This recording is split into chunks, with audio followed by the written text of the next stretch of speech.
You come on the day of the first week of CMSA. Whitefire, Ritzy, the Star, and Wait My Pop-Tarts are looking like they're ready for a river engage as the cannon wave is here. The Star lands a beautiful hook onto Nami. The follow-up E from Mel. Wait My Pop-Tarts lands first blood with that execute. And now Whitefire looking to... Oh, the E does land and Wait My Pop-Tarts force a flash away. The Star is here, but there's not enough HP there. Oh, Zaya just unable to get the double kill onto Wait My Pop-Tarts, but she does take the Star's life with her. And now it's equalized 1-1 in the bottom, but Zaya's got a bit of an advantage. Pop-Tarts and the Star. Now Jules is here. And let's see. It's looking like this could be dangerous as the Star begins taking aggro. Okay, Jules immediately kills Whitefire, and the Star doesn't quite make it out, but it is a 2-for-1 and a very well executed dive on the part of Blaine's Pirate Booty Baddies. Okay, MTP walking right into what he thinks is Pest alone, but Jules is there for backup, and now 3 members of Blue Team are still here as the Star lands a beautiful 3-man knockup, lands the Q onto Ritsu, and Pest forced to hide in that bush while Whitefire is searching still. Wait My Pop-Tarts lands a beautiful ult onto both Nami and Zaya, and now all but 1 member of Blue Team are gone off the map. And just Firefly is here to watch as the 4 remaining members of Red Team are starting up the Baron. I've been in that Syndra's position before where I'm just charging at the fight like I'm ready to help you guys, then everybody dies and you're just like, you know what, I'm cool. Yeah, I mean, unfortunate I'll go the other way. If the Star was not there, it very well could have been a 3v2 onto Jules and MTP and Durganoon, or Jules and Pest. Right, but that extra CC lockdown just made it too much for Blue to handle. Yeah, that's potentially a game-winning play. As small as it is, it's the fact that Firefly wasn't there in time to stop the Star from single-handedly stopping Whitefire from killing Pest too early, and stopping all of their team from getting off a combo that could have won the fight before Mel arrived. Well, and like I was saying before the match too, right? Like the red team is just so well coordinated, right? Like did you see how fast everybody collapsed? I mean, they weren't all standing right there. I mean, even Urgot teleported top to help and assist with the fight. Okay, MTP almost a little out of position, does make it out, it looks like. Oh, the Wither comes out from Nasus, and we will see the ult comes out from Urgot, then the flash does not get him away from the ult, and now MTP forced to run away. The Nami ult does come out and manages to get a good slow, but now Jules still on the hunt. The Star's ult will find Nami, and it looks like Nami is going to be down as Quaib goes in looking for vengeance, but unfortunately is ignited and gets killed by Pest, and now Whitefire and Firefly forced to flash away, but the Star lands a beautiful hook onto Whitefire, and now Jules is here as well, looking for something. MTP's health is dangerously low, and so is the Star's. MTP does get the kill onto the Star and onto Jules, as now the blue side is turning this fight around. Durganoon, Pest, and Wait My Pop-Tarts forced to run away with their tail in between their legs before they give up any more of the precious Baron they worked so hard for. And here we have it. In spite of the fact that Blue Team just got that Cloud Drake, they are now down 2 members on the map in terms of pressure, and they're giving it up in terms of the bot tier 2 and that top tier 2. Uh-oh, Whitefire in big danger as Pest manages to get the kill there, able to Zanya's after teleporting away, and Quaib is in danger, down really low, and loses his life as well. It's looking like this could be the end of the game as they have a beautiful wave. Jules still has their ult, and they are whopping on this inhibitor turret top of their HP just by a Syndra combo. And now it's the battle for the game here as Who Ate My Pop-Tarts on Mel falls to Quaib, and Quaib is here trying to get a little bit more of a kill. The Nami ult comes out beautifully. Jules does manage to get the kill onto Quaib, but now it's 4 against 3 as the Star has fallen, and Whitefire may be able to get past. No, does not quite land that hook, but the Syndra stun will get to Durganoon, and MTV still has their ult, and now it's 4-2 as blue team eyes this mid lane turret and has successfully pushed red team off of the Baron so that they can potentially start dealing with the 1, 2, 3 super minions that are headed towards their inhibitor or Nexus turrets. That might just be the break they needed to keep this game going for a little bit longer. As they are here looking for something, but the Baron is nearly done. Ooh, the star does fall to the blue team as now the red team is forced to run to the back of the Baron pit. Soul's there. There's a control ward that they're going to have to kill. Who Ate My Pop-Tarts running in at full speed to try to... Wow. If that Xayah ult had not come out, that would have been a Mel immediate end, probably. The Lock ult comes out. There's just 1.5k left on the Soul, and red team steals the Soul points away, and now blue team is sent running out of here. They did not get the Soul they wanted. Whitefire 1v1ing Who Ate My Pop-Tarts as the rest of red team is able to severely debilitate blue team. Now only 2 members of the blue team are left as Baron and no Soul have been taken. Yeah. Okay. It is not a defendable turret, unfortunately. No, not at all. And that will be game 1 of the night to Blaine's Pirate Booty Baddies. Very well done. As we see, it really was the plays around the objectives that made the most difference. But really, it was what led up to all of those. It's like the plays just outside of the ring of the objectives. All right, and we are back, and just in time for the start of the game, as we've got Kaisa's Kittens versus Brahms Babes, the second game of week 1 of CMSA's season 3 in the Pearl League for League of Legends.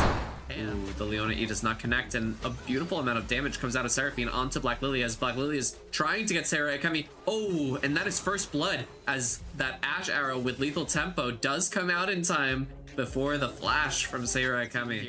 John is just a little bit away as Silas makes his way through the turret. The Syndra QE comes out, does not land a stun, and now it's a fight over the blue buff as the first primary objective, Squall and Cake Monster are knocked up, but John does not connect with the second part of his E, and now Gasians hooks Cake Monster into the middle of all of them, but will it be worth it as Jogon is here, falls, but now Cake Monster is going as well with him. Oh, Squall hits Gasians, one of the only champions with enough HP to withstand that endless pursuit of power from Syndra, and now it's a hunting game as Gasians with those chainless.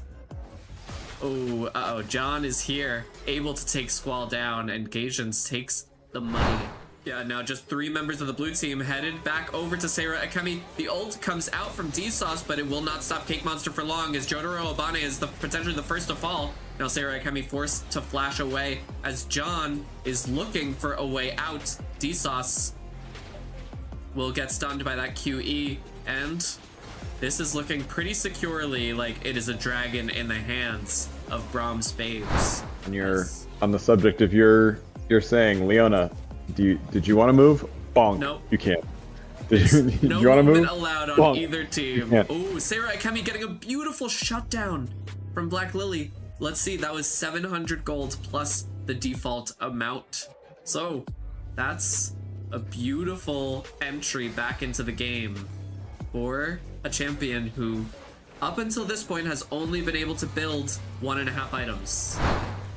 Oh, okay. Gasians forcing Jogon under their turret, and now this is looking dangerous for Jogon. Gasians going in with the follow-up. Will this Nautilus 1v1 the Urgot? It's looking like yes, as 404 gold is delivered to Gasian's pocket. What is Nautilus's damage coming from? Right? What? John looking. Let's see. The E will not connect as Cake Monster flashes back in, and Jotaro manages to smite the Drake away as D-Sauce running for their life. Cake Monster will be the first one to fall, and then Julian Naughty not far behind. This is dangerous as blue team has made their way, crawled back into this game. Julia Naughty will find Sarah Akemi there by those chickens, and now the rest of blue team is making their way around. They'll find Cake Monster here and pull him out of the blast plant as Julia Naughty is also stunned. Cake Monster will be the first one to fall as Julia Naughty is forced to flash over the Dragon Pit wall. Engagements flashes after them as well, gets Squall in a hook, and now Julia Naughty is going to go down. John is on top of Black Lily as Jogon makes their way away, trying to make some space. Black Lily, unfortunately, moved a little bit too close in that dance and gives up their life as well, as Gasians, hungry for more, looked for Squall, but is instead going to find the minion wave down there. As nearly all members of both teams are here, John is TPing into the mid wave as, oh, this dragon looks securely in the hands of Cake Monster, and that is the soul. And a beautiful QE from Syndra, returned by a Seraphine ult, but unfortunately it doesn't do enough damage. Cake Monster will fall, but not before Black Lily is able to make really short work of a lot of the rest of their team. John goes back in, gets the ignite off on Black Lily, but it will not be enough, as on the other side of the map, Sarah Akemi running from Julia Naughty and Squall, and able to make a little bit of an escape, but they're the only person left on the blue side. If I'm blue team, that's really annoying because I can't step out that far without Leona locking me down. Oh, Gasian's going for a hook. The Leona ult follow-up and Squall Zanya's, but now John is in on top of them. Cake Monster soon to fall. The Smolder execute has come out, and now we're looking at blue team coming back on top. They're still a little bit behind on gold, but they have broken through the Baron Siege while Jogon went to clear out mid. And that's Elder Drake firmly in the hand of Kaisa's Kittens. That's Elder Drake and Smolder ult, right? So now... Yeah, now everyone has Smolder passive.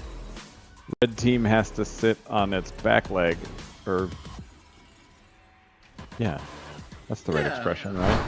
So but it is just 4 of them as Jogon is in the top lane and Gasians is behind them. John, D-Sauce, Jotaro on the way, and Sarah Akemi not far behind as the root lands onto Cake Monster. And, oh, let's see. Jogon is back, but a little bit out of position as Jogon has now lost on nearly all of their HP without being able to move at all. The Smolder ult and the W's come out, and it is a 4 for none already as Cake Monster tries to make their way out. The Smolder W and John flashing in tries to get the slows onto Cake Monster, and that will be an ace as this game is nearly over. And this game is going to Kaisa's Kittens. John, Jotaro Albane, Gasian, Sarah Akemi, and D-Sauce take it for game 2 of week 1. all the... Okay, Dr. Fox here protecting this part of the map from the ward that will eventually come in. And Quaib and Firefly able to quickly get a kill onto Dr. Fox in their own chicken pit, while King Yeti and Poggle are here to get some vengeance. Unfortunately, they've split their attention. Quaib ignited though, will fall.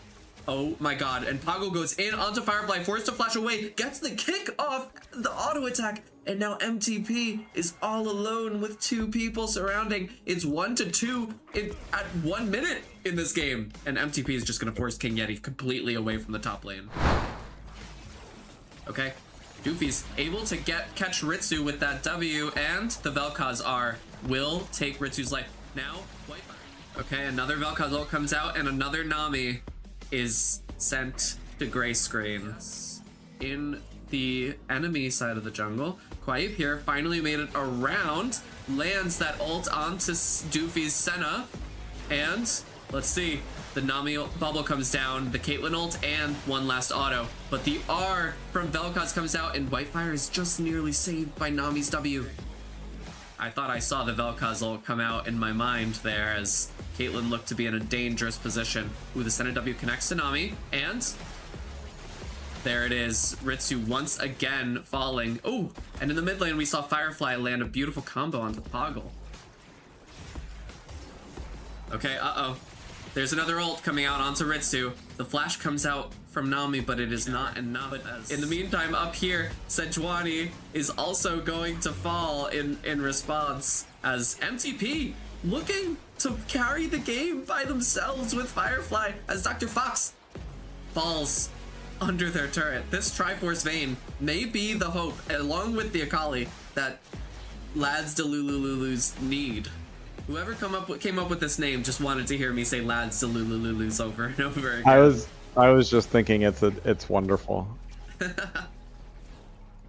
Okay, just a few skill shots. It looks like Spaghetti a la Vel'Koz is looking for as much damage as they can. The Nami ult will be the first one to come down, does not connect with anyone, and now the Firefly has seen that come out, trying to go for doofies with the ult, and Ritsu is going to be the first one to go down, but Quaib gets onto the backlane, and so does Firefly. The Vel'Koz ult comes out from behind. Firefly is going to fall as well as Poggle gets knocked down by MTP, but it's 2-3 as MTP is forced to flash away from Dr. Fox. The auto just does not connect as Quaib is able to get the kill onto Dr. Fox PhD, saving MTP. And now it's 2-2, and we know this is the voice of Vel'Koz and Gangplank. They know that MTP is able to 2v2 when they've got Quaib on their back. So they're willing to give this Drake up, it seems, or at least let them start it. The first inhibitor turret mid is going to fall as Dr. Fox aggressively positioned to look for something here. Tries with the Q, does not land anyone, as now Senna is going to be looking for a route. And little by little, these Nexus turrets are going to be whittled down. Dr. Fox taking special care not to get hooked himself into the turret. As, there we go. Almost both at once, the two Nexus turrets are down, and it seems like Lads Delulululus are nearly all but giving up this Nexus as MTP and Whitefire try to make a desperate play for it. You see Firefly coming down the backline, but it is not enough as Jake's Jammers takes the last game of the night for the victory. When Jake's Jammers was able to so deftly get on the Baron, get off the Baron, and take what small wins they could with Quaib's HP, then get back on the Baron. Do this exact same thing again, use the abilities that they know are not going to cause the domino effect on them, and then they cleaned it out. They ended it so cleanly with being able to get that 2 against 2 play where it's just Doofies and Dr. Fox against the world. And I gotta hand it to Quaib, who was doing a really good job of locking down the right people, but unfortunately nobody else could get there because of the because of a lot of the ults.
You come on the day of the first week of CMSA.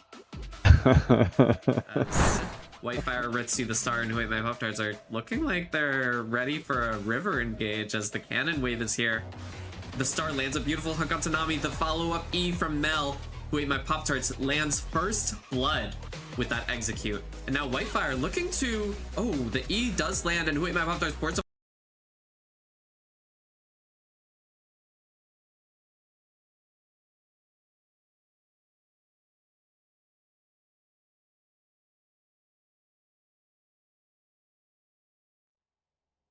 And hello and welcome to Season 3 of CMSA's League of Legends League. We are now firmly within Week 2, and we have an exciting few games to watch, don't we, Mike? We do. It'll be Silver, I'm sorry, it'll be our Pearl League, followed by our, not Topaz, who is it now? Ruby. Ruby, and then another Pearl game. Yep. So, yeah, it'll be a good match had by all. Yep, and I am excited for it. I got a fresh new haircut just for this, just for stream. I'm ready. I'm gonna be able to see so much without the hair in my eyes and let you all know who is slaying and who is flopping. And I don't just mean the Bilgewater champions. We are gonna be on the lookout because Week 2 is where the stats really start to matter. And you know, last season we were able to pull some really cool graphics together based on the Riot API, the info that we received. And at the end of last season, we were not able to get all of those. But now, once again, we will be able to do so. And I'm hearing from the captains of each of our teams that we are ready to go into Champ Select. So why don't we head right in there? Are you ready, Mike? I'm ready. Yeah, and we'll see if Mundo gets banned. All right. Yep. We are gonna see as we are here. Ooh, thank you. I was gonna thank the star without even looking, and I knew it was the star playing that part, the inaugural part for our stream. Inaugural part. The yeah, on the right off the bat, Mundo gets banned. Yep, and we see. It's like you knew. I was just joking, but it works. Followed by a Zareth. And then Zyra. That seems targeted. Yeah, absolutely. And so, just so everyone knows, we've got orange otters on the left here, on the left side, on blue, and against them today, we have Zyra's Zaddies on the red side. Always got to go with the CMSA themed names. Yeah, I do like them. They're very alliterative and slightly, if you know the lingo that you're in, it's an if you know you know type of situation. That's right. There was one last week that was really hard to say, and I can't remember what it was. It was Lads Delulululus. That's right. Which I got very familiar with, and after the first round of bans, we can see that Orange Otters have banned Dr. Mundo, Zyra from Zyra Zaddies, and Twitch away, and in response, Zyra Zaddies banned Xerath, Hecarim, and Ashe. And in the first round, we see a quick Mordekaiser pickup from Orange Otters. The blind Mordekaiser. Okay, so we're going Mordekaiser followed by Malzahar. So I'm assuming Mordekaiser top. I suppose it could be jungle, but probably not. Yeah, I would think so. I would think that it's definitely going top, but into Aatrox, I actually kind of like that. It's a little bit of a skill matchup. I don't know if either of them really has the advantage, although Mordekaiser may quickly be picking up some heal cuts, some grievous wounds in the lane. We're getting a prediction from the chat that it's going to be Seraphine top. Oh, Seraphine top from DSauce. Thank you. DSauce, I do not believe is in either of these teams, but to say that is the call, that's so brave. It's bold. Oh, and there's the Gaijin's Nautilus. Gaijin's Nautilus is going, and I didn't see what role he was playing, but I'm assuming it's either mid, jungle, or anything but support. And I want to give a thank you for following to Mike in chat. Yes, thank you, Mike. Thank you I'm doing the teaser. We're not falling for it. And so we've got Gaijins on Nautilus, which I know you just said, Mike, but this is going to be exciting. When Nautilus is not banned away from Gaijins, we get to see the damage that Nautilus does in action. That's right. And I was amazed last week with the Nautilus damage, and he didn't even really go that high of AP. It was mostly tank. Like I think he had one AP item, if I remember Right. correctly. It was really just the burning from the Bammy Cinder item that he had built. And Feel the you know, burn. yeah, it's not possible to escape from Nautilus, I suppose, if you're not dodging those hooks. And so you get stuck feeling the burn. But maybe Gwen is the counter because she does do that percentage HP damage as ability damage. That might be the answer to Mordekaiser, who really loves building HP, Nautilus, and Nunu. That's a really nice pickup from Zyra's Zaddies. Yeah, so far these teams are pretty well-rounded, right? I don't feel as though, like last week there were a couple picks where it kind of felt rushed. You know what I mean? And I don't think they really thought about the composition so much, or just kind of got rushed into their picks. Yeah. This week it feels more well thought out. And yeah, and maybe there was an element of it was the first week, everyone was getting the jitters out, they're getting just used to playing competitive, semi-competitive League of Legends again, and wow, look at this team that is being constructed by Orange Otters. I know that we're about to see an ADC come out for DRK as the last pick of their team, but HP all along the line, and a lot of CC, of course, and that's why I think DRK is looking at Samira, and the Samira pickup does happen. That's potentially going to be the champion who's super necessary to capitalize on those stuns. And there's a lot of lifesteal, or a lot of health regen on this team, right? So there's going to need to be some sort of grievous wounds coming out of blue team. I'm sorry, excuse me, red team. Yeah, I think on both, because look at all the sustain. It is interesting that there's a lot of interest in sustain and those long. Ooh, we are brought right back to the lobby, and so let's head over to conference just until we get back in. You know, it's funny. He must have been the last one to join. I saw Frosty there. When Twitch was banned, I was like, oh, I didn't think Frosty was in this game, was my first thought. But it was a targeted ban for Frosty, who's back into ADC, and poor Frosty never is allowed to play Twitch because that one game in 1992 when did they go crazy? I wasn't here to see it, so I trust that it was. I was there. I saw it. I saw it all. I don't think I lived. I can't remember. Yeah, it was just, he's very good at Twitch. That makes sense. So that makes sense why Twitch is always on the ban list then. Same with why I'm never allowed to play Zillion.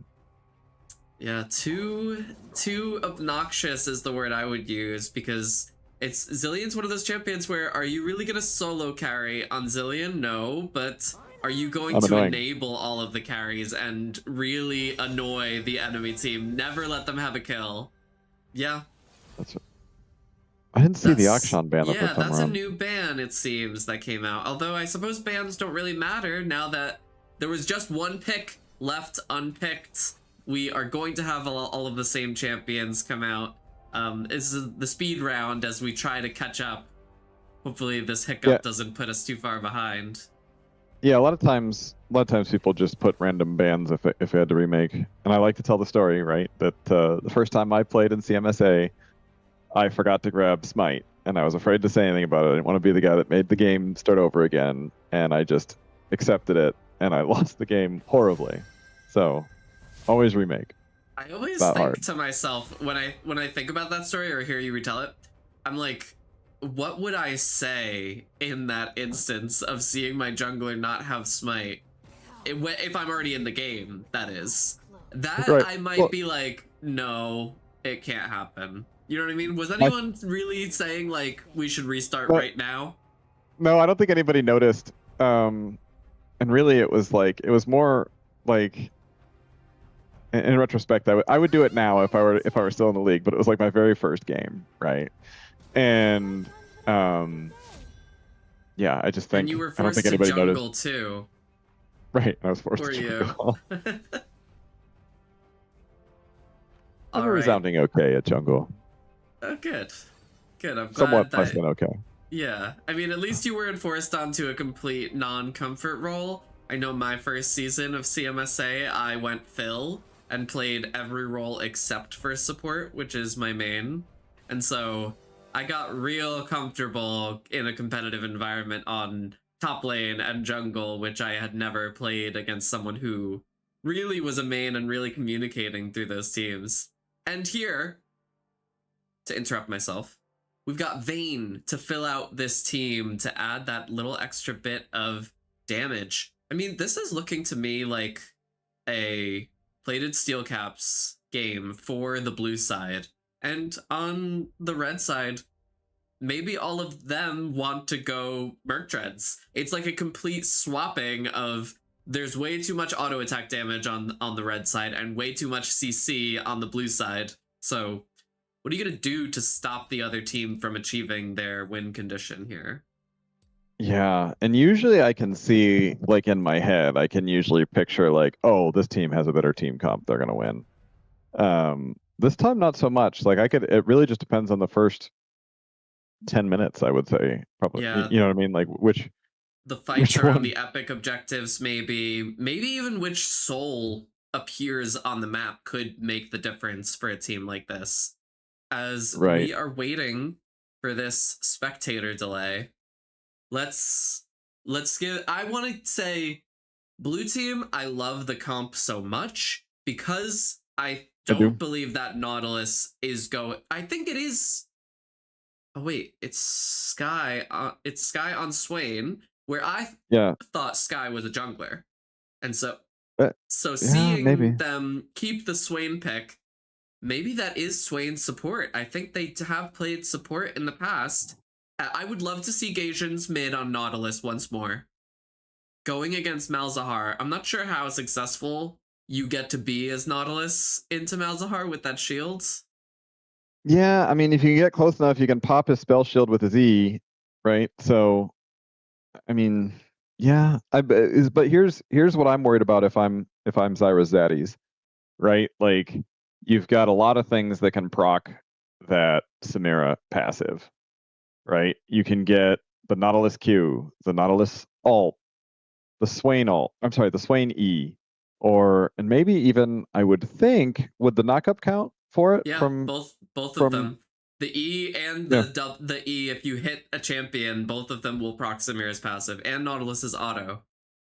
Yeah, and then also Nunu as well, right? So there's Yeah. a lot there that can proc her passive. And then Mordekaiser even. Mordekaiser has the pole, Yep. right? So that's the I would say Samira is the win condition and she has a lot of help. Yeah. And if you're Sona here looking at Samira, I would think maybe if you're the red side in general, you think, well, we don't have that many skill shots, so Samira's not going to be that useful. But of course, poor Sona, the only skill shot that matters in her kit is the only one Samira might be saving that wind wall for, so it does Right. feel dangerous to be Sona. You have no disengage if Samira has her wind spin up. Right. And Sona as I mean, as everyone is painfully aware that's played Sona, has the lowest starting HP in the game, unless that's changed. And she just pops, right? And if you're against somebody Yeah. high damaging, like I don't Like we're still loading. Samira or like Swain pulling you in all of a sudden. Right. Let's see, we're Yeah. just waiting for the game to load up here. Okay. There it is. So yeah, that's Gaijin's on Nautilus mid versus the Malzahar. So that's probably the toughest matchup on red side. I think if I'm picking team comp, I'm slightly more in favor of Orn's Otters. For the blue Only side. because of all Yeah. Yeah, only because of all of the polls and Samira's passive, right? And Sona has to play a perfect game in order for this not to go south. Yeah, and we'll see if Lad can do it as we start the first game of the night. It is week 2 in season 3 of CMSA's League of Legends League. And we're watching right here the Pearl League. Orin's Otters versus Zyra's Zaddies. And let me just move this out of the way. Now we can see the minimap. Right away, we've got the bot lane headed straight for each other. Ward is dropped. It doesn't look like we're gonna get an early skirmish like we saw a little bit of last week, but No, but we got some baiting recalls going on here.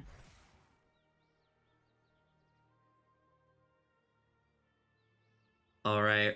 And like you said, I think you're right that the first 10 minutes are going to be making a big difference in this game. Oh, right, and revealing that he knows that they're in there, Lad gets just the first proc of their passive. And if you look at Gaijin's walked up and just auto attacked the spell shield off of Malzahar, right? So like, if Malzahar allows that to continue, he's not gonna have. Yeah, 0 shield because he needs to not be in combat at all for the shield to even come up. Yeah, exactly. Maple Mamba in the chat is calling out that we always get confused by. Oh. All right, we may see first blood here. Oh, Blazing Bowman instead takes a tower shot, and Space Dandy is able to walk away. Of course, in this position, I'm thinking you gotta run out of here. Oh, but now it's evened up now that the level has happened there. Get some potions in him.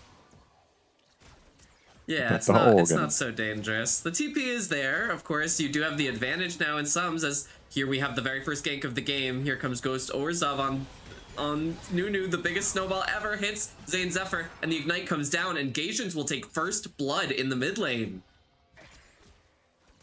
Yeah, the greatest, the biggest snowball ever is always a problem, because you always forget it's there until it's right up on you.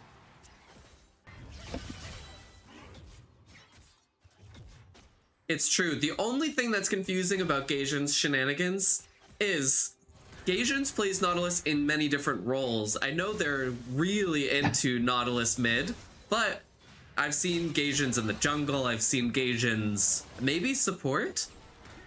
Yeah, that's actually a good point. We're not necessarily. We knew that Gaijins was going to play Nautilus. We just didn't know where.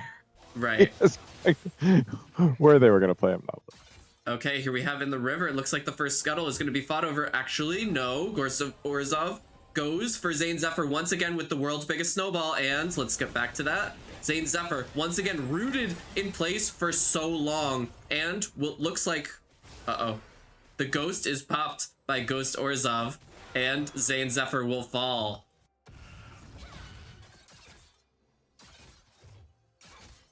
All right, and with 2 ganks in just 3.5 minutes, Ghost Orzhov proving themselves to be a pretty smooth operator in the jungle here on Nunu. Perhaps almost looked like they were looking for something tough. And poor Malzahar is getting the worst of it, right? And here we have it. Of course, Gwen is leaving. Is not able to see Nunu ganking. Oh, just suddenly sees a snowball come out of that bush. Yeah, the Zyra Zaddies is kind of on their back foot here. Everybody but bot lane, it looks like. But it's still early in the game. Anything could happen. Yeah, of course, Zayn Zephyr on Malzahar. Malzahar's going to be able to clear the wave just a bit better than Gaijins is on Nautilus, just by virtue of what the champions are good at. And perhaps that's the reason why. It's like, if you can't beat them in CS, just beat them in lane. Beat their HP bar. Right. Everything's a resource, including your health bar. Yeah. Okay. Here we go. Looks like we've got greatest snowball coming in. Nunu toward the bot lane. They do have a ward, and Vladimir does pop that E. Oh, and jumps away every time the snowball hits. But Frosty is the next target of Ghost Orzhov's ganks, and the kill will go on to Sky. Sky flashing and exhausting for that kill. This Nunu is everywhere. Yeah, it does make you wonder, how is Nunu able to keep up in CS with Julia Naughty's Aatrox jungle? Oh, here we've got Gatians wants to fight mid, does not have their ult, and so they could potentially be in danger if they get too low of HP, but rounding the corner is Ghost Orzhov once again, looking like they're coming mid. They proc the Oracle, and the greatest snowball is coming in once again. Okay, they flash away after being ignited, and Gatians is just out of mana, so they're not able to follow up there.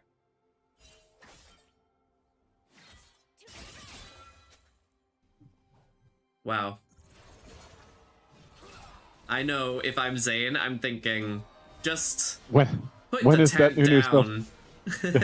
No, when's the Nunu snowball? You know, it's got the whole what's the post-traumatic stress syndrome, right? Like it's got Yeah. PTSD. Snowball, snowball, snowball. Oh, and there we have Gatians getting that kill onto Zane Zephyr with that empowered auto attack of the passive, just flashing to auto, and that's enough to do the damage necessary. And I would argue that Nunu is one of the scariest junglers. Like a good Nunu, like just Yeah. in general, right? Like is be anywhere at any time and destroy.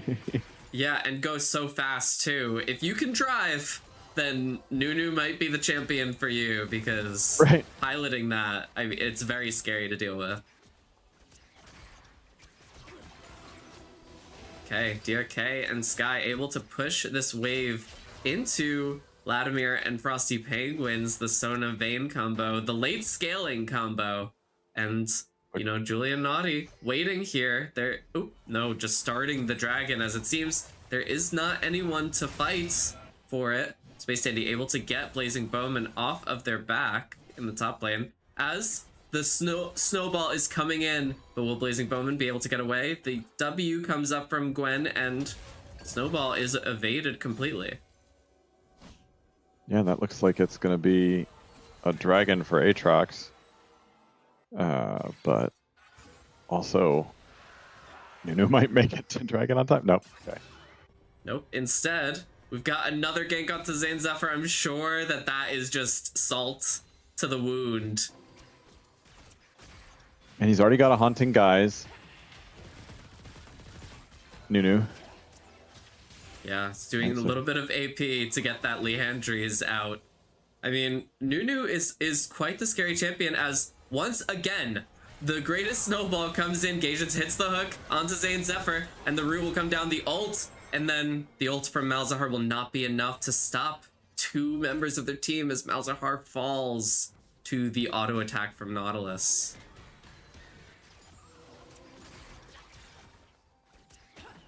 And that's the handshake. Yeah. And it's a little bit poorly timed, but a handshake nonetheless. Yeah, as the grubs go over to Orin's Otters.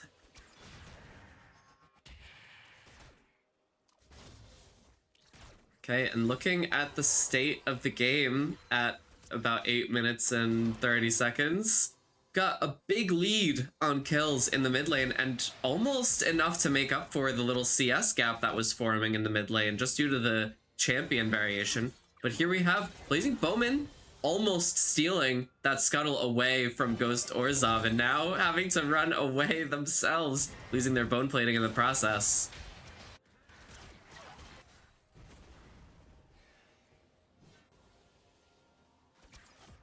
Yeah, and here's the thing with Malzahar, right? He's gonna farm super easily the whole game. He can farm multiple lanes at once, right? So, like, it's still they're still in it. Is my point. Like, even though he's behind now.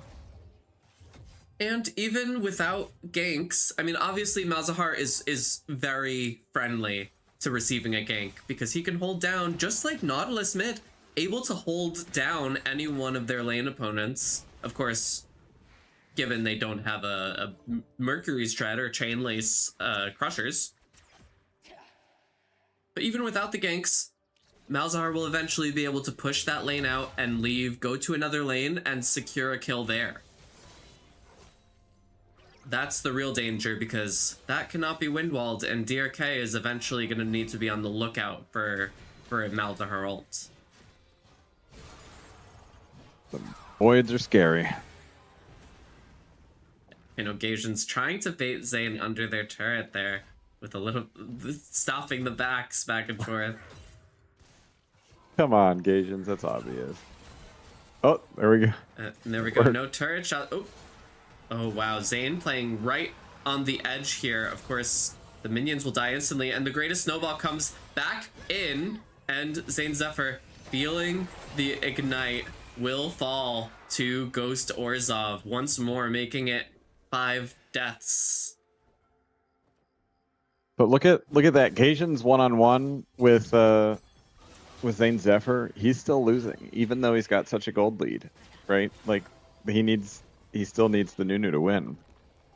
Yeah, it's true. There is that little bit of a gold lead, but the items are quite similar between the two champions. There is a little bit of of course, the CS has reached Gaijin's turret. We've got a few plates for Zane Zephyr, and only one for Gaijin's. Interestingly enough, not much difference between the last time we were seeing the gank in bot lane. Frosty and Latimer able to hold their own against the CC heavy comp that they've formed in Orange Otters. That's right. And the previously mentioned, right, like Sona had to play a perfect game. So far, she has. And an interesting choice, she's gone Dark Seal. She's stacking. Yeah, Dark Seal, while also seemingly building the Fimbulwinter item. We see the Giant's Belt and the Tear of the Goddess coming out. Like, which is great if things keep going as they're going, but that's a bold move, Cotton.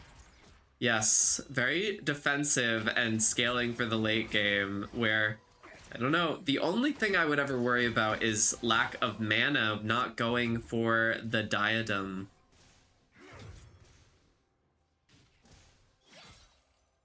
Yeah. What's the oh, it's a tear of the goddess. It didn't look like a tear when it had the black and white. Oh, the numbers? Yeah. Okay, here we have the second Drake of the game, and it looks like we've got some movement towards the enemy bot side jungle as Gaijins lands a hook onto Julianati. Julianati responds with an ultimate to start getting out of there, and Zane Zephyr looking to join the battle as it's now 4 members of the red team trying to collapse onto Gaijins and Ghost Orzhov. DRK and Sky now looking to engage. Frosty Penguins able to get on top of DRK, but Frosty Penguins is going to lose their HP very quickly. DRK able to get their ult off, and Sky takes the kills onto both Latimer and Frosty Penguins, netting some great gold, while Gaijins, looking to continue the fight, launches their ult at Julianati, and we keep getting sent very far away for some reason. I'm not sure why, but there we go. Sky able to get onto Aatrox and finish for a 3 for none, and they're going to take the dragon on top of that.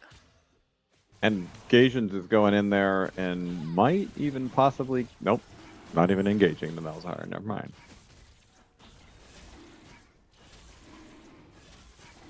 Yeah, when you're against the Nunu, you got to worry about the 2 smites as well, right? Like, I mean, it's effectively 2 smites. They get the consume and the normal smite, so it's hard to get a dragon away from him if he's on the same side of the map. And while we saw the dragon being taken by Orange Otters there, we saw Blazing Bowman able to get a solo kill onto Space Dandy. So we'll see. The bot side of the map for red side may be struggling, but Blazing Bowman able to ward off the Nunu ganks and get a solo kill on top of it. And sometimes that's enough, right? Like, a strong top lane can win a game. It's true.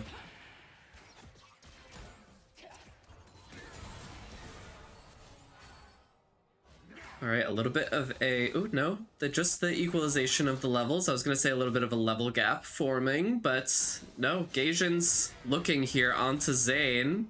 Not able to connect the hook there. What's interesting is that the Hollow Radiance is able to instantly destroy all of the Malzahar minions. It's like... You would think Malzahar is almost a counter to Nautilus, but not so. It's more Nautilus is able to instantly nullify Malzahar. Just from the AoE damage? Here Looking in here. Yes, just from the AoE damage of the burn, it seems like they instantly fall. Here comes Ghost Orzhov with the greatest snowball ever. The ult from Nautilus comes onto Malzahar, and there we go. Instant chomping from Ghost Orzhov that destroys Zane Zephyr. And Julian on Aatrox not willing to continue the fight.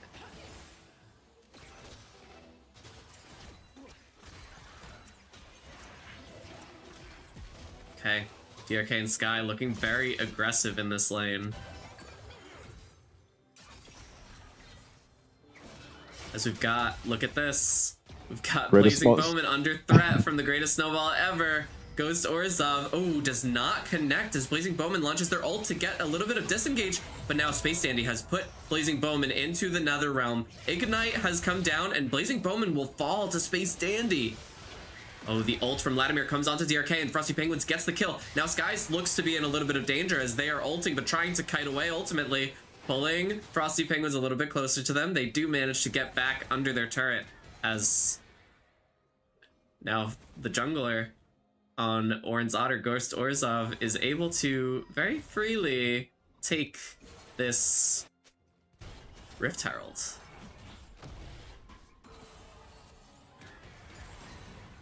Oh, here we go. Julian Naughty able to get, ooh, just one stun, 2 stuns onto Gasians. The ult comes out from Malzahar, but Gasians is able to just walk right back under their turret. And potential counter gank coming in. Yeah.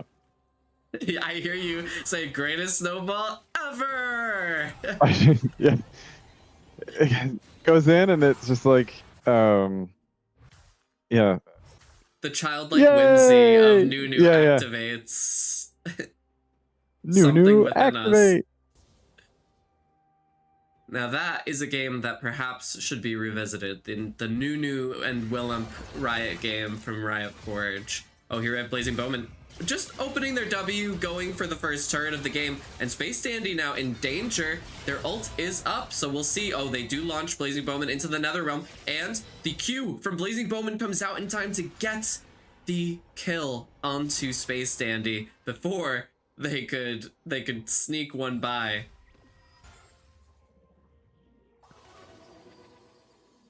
Okay. And at almost 18 minutes, this game is looking pretty lopsided in terms of kills and objectives going over to Oran's Otters. But oh, wow. The greatest snowball ever quickly gets onto Vladimir and Frosty Penguins, and Vayne. Frosty Penguins is going to be the one to suffer for it. Sky landing a clutch hook onto Vladimir. The ult from Vladimir comes out and lands it on 3 of them. DRK just not able to whirlwind to wind wall that away. Oh, and is Vladimir in danger? Doesn't seem to be so. They're playing with their HP very nicely.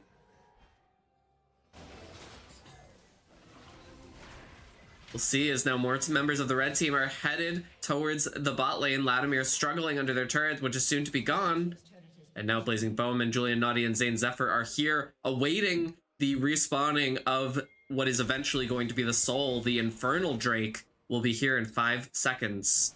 And the only ones missing are Space Dandy and Vladimir, as Ghost Orzhov is chasing Julian Naughty, forcing out the flash into their own jungle, and perhaps securing what could have been the fight for this dragon, but is now Cyrus Zaddy's giving it up. Sometimes it's better to wait for the next fight. Right. When you have all of the resources you need, where I think Julian Naughty wishes their team were there just a little faster so that they did not have to give up their flash. Hey, Blazing Bowman launching out that ult. And Space Dandy, falling under a lot of pressure, will die 1v1 to Gwen. And now Gasians forcing out the flash from Zane Zephyr. Well played on Zane's part to lock Gasians under turret, but will it be enough as they hook and miss? They hit a minion, but Zane Zephyr looking to get Gasians with the tower shots that are about to come, but the W from Gasians is able to secure their HP for just a little bit. Julian Naughty here for the cleanup though, and that'll be a beautiful big shutdown for Julian Naughty as Frosty Penguins now trying to evade Sky and DRK, able to get out very quickly. Very nice work. In Same Zephyr doing doing ahead. some damage to the middle turret, and the greatest snowball ever. No, I'm gonna do that every time. And there we go. Zayn Zephyr takes the mid turret, but perhaps a little too greedy as Ghost Orzhov is able to throw the greatest snowball ever at them. And while they do have their shield up, it doesn't stop them from taking the damage from Leandri's, which basically all but killed them, all but an auto attack away from their death. As Nunu drops the Rift Herald and takes mid turret, outer mid turret. Easy equalization. And after 20 minutes or so, it looks as though the two teams are quite evenly matched outside of objectives. Oh, members of the blue team are collapsing on Julian Naughty of Zyra Zaddy's at a little bit of a greedy blue buff take as Julian Naughty struggles to get to the blast plate and does not get away as all of this CC allows DRK to do so much damage. As Nunu makes it known that he will not be bullied in his own jungle. No, not at all. Space Dandy able to quickly take that and puts Blazing Bowman into the Netherrealm, stealing a oh no, they did not. That's perhaps was the reason why they were taking so much damage. As when Mordekaiser puts you in the other realm, steals a little bit of your stats for the duration. Ooh, Latimer's ult coming just a little too late as the blue team has secured the Baron at just 21 minutes into the game. Greatest snowball ever! Ever! And that greatest snowball ever is going to launch Frosty Penguins up in the air long enough to die in the mid lane.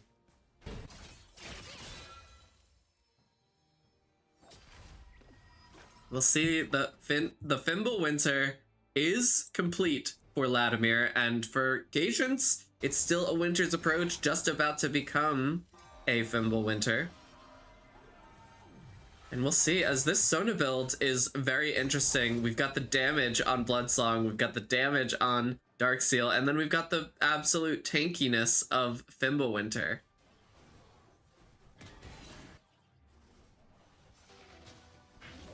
Yeah, and still only died the one time. He's got one stack. Sona does. And a little bit of a fight over that scuttle. The Baron scuttle reveals all wards within a nice chunk of area, and Julian Naughty not able to secure it, and so we'll have to give up a lot of vision surrounding their jungle. Oh, the Malzahar ult comes out onto Ghost Orzhov, and Ghost Orzhov will fall to the Aatrox Q. But now Sky, Gatians, and DRK are healing her to collapse and will make it worth as it's a 1-for-1. Oh, Gatians hits a beautiful hook under the turret, and Julian Naughty is going to be the next one to fall as DRK is able to collect them. Wow. It's like having many supports when you've got Nautilus in the mid lane, Swain support, and Nunu in the jungle. I mean, he's doing damage in his own right, but really, it's a stun bot.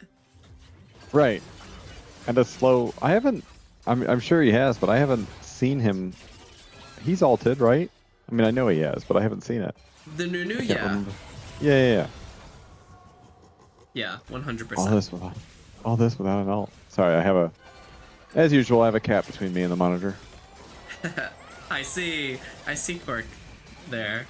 Oh, here we go. Blazing Bowman able to maybe 2v1 as... Oh, they're struggling against these minions as they just tried to get away. Almost a 2v1 against both Ghost Orzhov and Space Dandy. See, Space Dandy's ult came in just a little too late for it to matter in terms of the stat difference that Mordekaiser receives.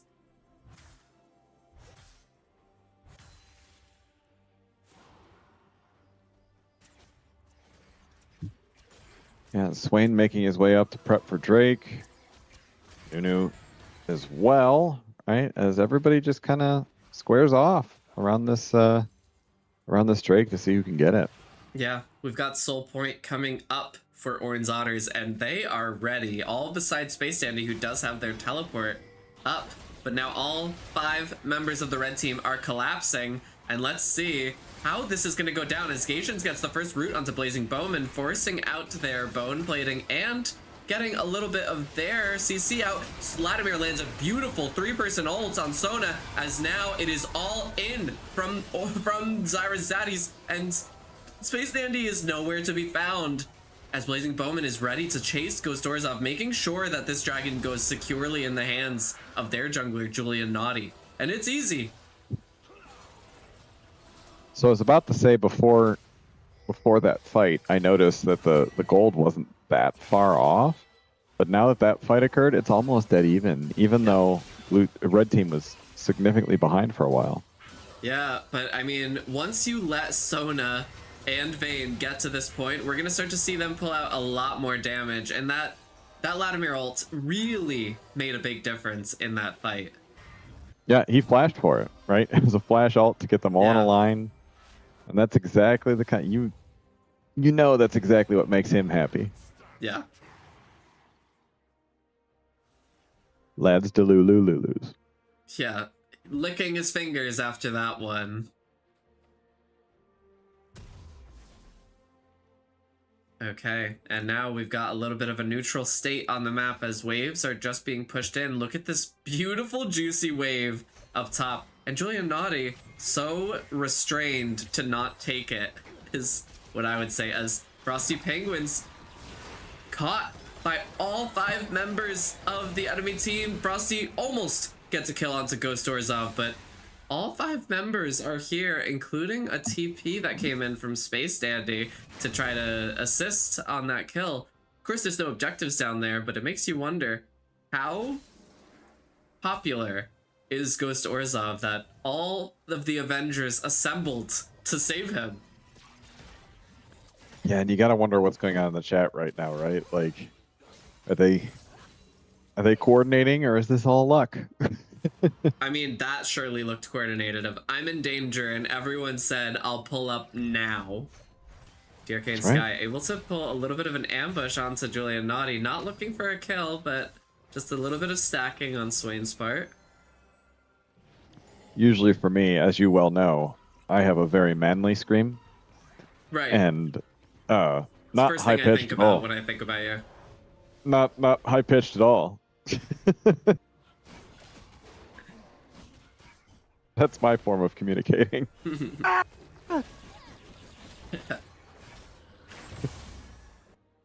All right, here we've got, once again, still dead even. Now, if you saw last week's highlights, you might know, or might have seen, each of the games go a tick past 45 minutes. Could we possibly be seeing that? No, I mean, just one inhibitor has been taken, and it's 28 minutes now in the game. We may see the second Baron take soon, as members of the red team are looking for it. Zane Zephyr, chosen by Gasians and Ghost Orzhov to be the object of their ire this game. As now Vladimir lands an ult onto Gasians, and Julian Naughty is looking for the follow-up. Blazing Bowman with their ult. The third charge of it is coming out as DRK is now in danger of being attacked by Frosty Penguins, and Blazing Bowman is in the backline, gets exhausted by Sky. That may be the turning point here, as Malzahar ult does stop. Wow, it does stop Samira from being able to do anything, and that is the real danger here, that all 4 members besides Blazing Bowman of the red team are still able to push on, as Ghost Orzhov, Space Dandy, and DRK have all fallen. It looks like if there were minions, this would be a big difference here. Oh, Vladimir gets hooked, but lands a beautiful ult once again, already has it back up, and that is a full ace for the side of Zyra Zaddies, thanks to Vladimir. And they have minions, they have it at the turret, they're at least going to get an inhib. They might be able to get some Nexus turrets, depending on how fast these turrets go. Samira is up, but can Samira and Nunu defend against the entire red team? Are they even going to try? Nope, they're not. They're probably going to go for Baron. Or at least start prepping it. Julian Naughty may have been targeted by the turret and not realizing it there, because they did die significantly after the ace went through, and gave over quite a juicy shutdown to Gasians. Of course, if Julian were still up, if Aatrox were around, we might see that Baron come out. The inhib into Baron would be a beautiful play. Now that I'm looking at it, look at the farm disparity between Gasians and Malzahar, which is what we expected, right? Right. But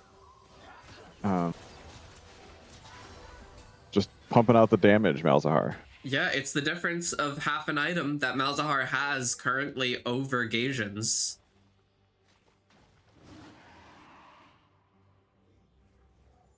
All right, and here we have what is going to be soul point for either of the two teams. All members of the red and of the blue team are here ready. Blazing Bowman starts up the dragon to just lure it a little bit towards their side, but let's see how this changes as the mid lane is being pushed by Zane Zephyr at the same time that they are trying to tease out this dragon. The two super minions are headed into blue side mid lane, and Ghost Orzhov is waiting at the blast plant. Let's see. The smite comes out, and Julian Naughty takes the infernal drag for soul point, as Gasians will be the second one to fall after Ghost Orzhov. And now Latimer flashes over, is ready, puts the exhaust onto them, and let's see. Blazing Bowman may be able to chase Sky all the way into their base, as Sky is struggling to get back there. And now, with the super minions still in the base, 2 TPs come out from both Zane Zephyr and Blazing Bowman. And let's see, it looks like this is going to be the end of game 1 here, as both Nexus turrets have fallen, and Blazing Bowman is wasting no time, says get me out, and the win goes to Zyra Zaddies for the first game of the Pearl League. And that Mordekaiser was trying bravely to fight all 4 of them, but unfortunately it was all for naught. I mean, and just look at it. It really was interesting how you called it at the beginning. If you can see the damage screen at the end, but the stream cannot, Mike. Blazing Bowman, truly the MVP of that game. Able to hold it against the constant ganking Nunu and put out just so much damage constantly. That's right. And it was I was wrong though, because I said it would be decided within the first 10 minutes. That was not true. Because if you would have asked me 10 minutes in, I would have thought that they would not have won. Right? No. Zyra Zaddies would not have won. Of course, like those kills were just coming in, but I think it was a little bit of a CS difference that kept Zane Zephyr in the game. The mentals must have been really strong on that team to be able to hold it together. And I know that Zane Zephyr is breathing a sigh of relief to have won that game of all games. Even in that, the Nunu was everywhere. The Nunu had tried valiantly, but unfortunately, the Gwen really pulled through for them. 100%. And let's see, that game may have been a bit quicker than our other games. So we are early now to our next one. And to answer your question, no, not a 45-minute game. No, we will not be having 45-minute games tonight. Tonight, our players look prepared. They look ready. And they've shown us in that first game. And before we head on to our next game, which we'll be watching in the Ruby League, which will be Italian Nasus's Gay Rights Association versus our favorites, Lads de Lulus. We are going to be taking a short break, and we will be right back. But what do you think, Mike? While we're away, should we put up the highlights from last week, just so we have got something to watch in the meantime? That way people can look at some exciting stuff going on instead of just the little wait for us screen. Sweet. All right. Thank you all for watching, and we will be right back with the Ruby League, game 2 of 3 that we'll be watching tonight. The greatest snowball ever! Ever!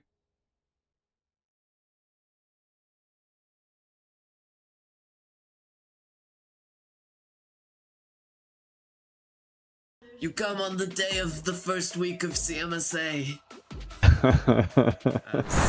Whitefire, Ritzy, the Star, and Who Ate My Pop-Tarts are looking like they're ready for a river engage as the cannon wave is here.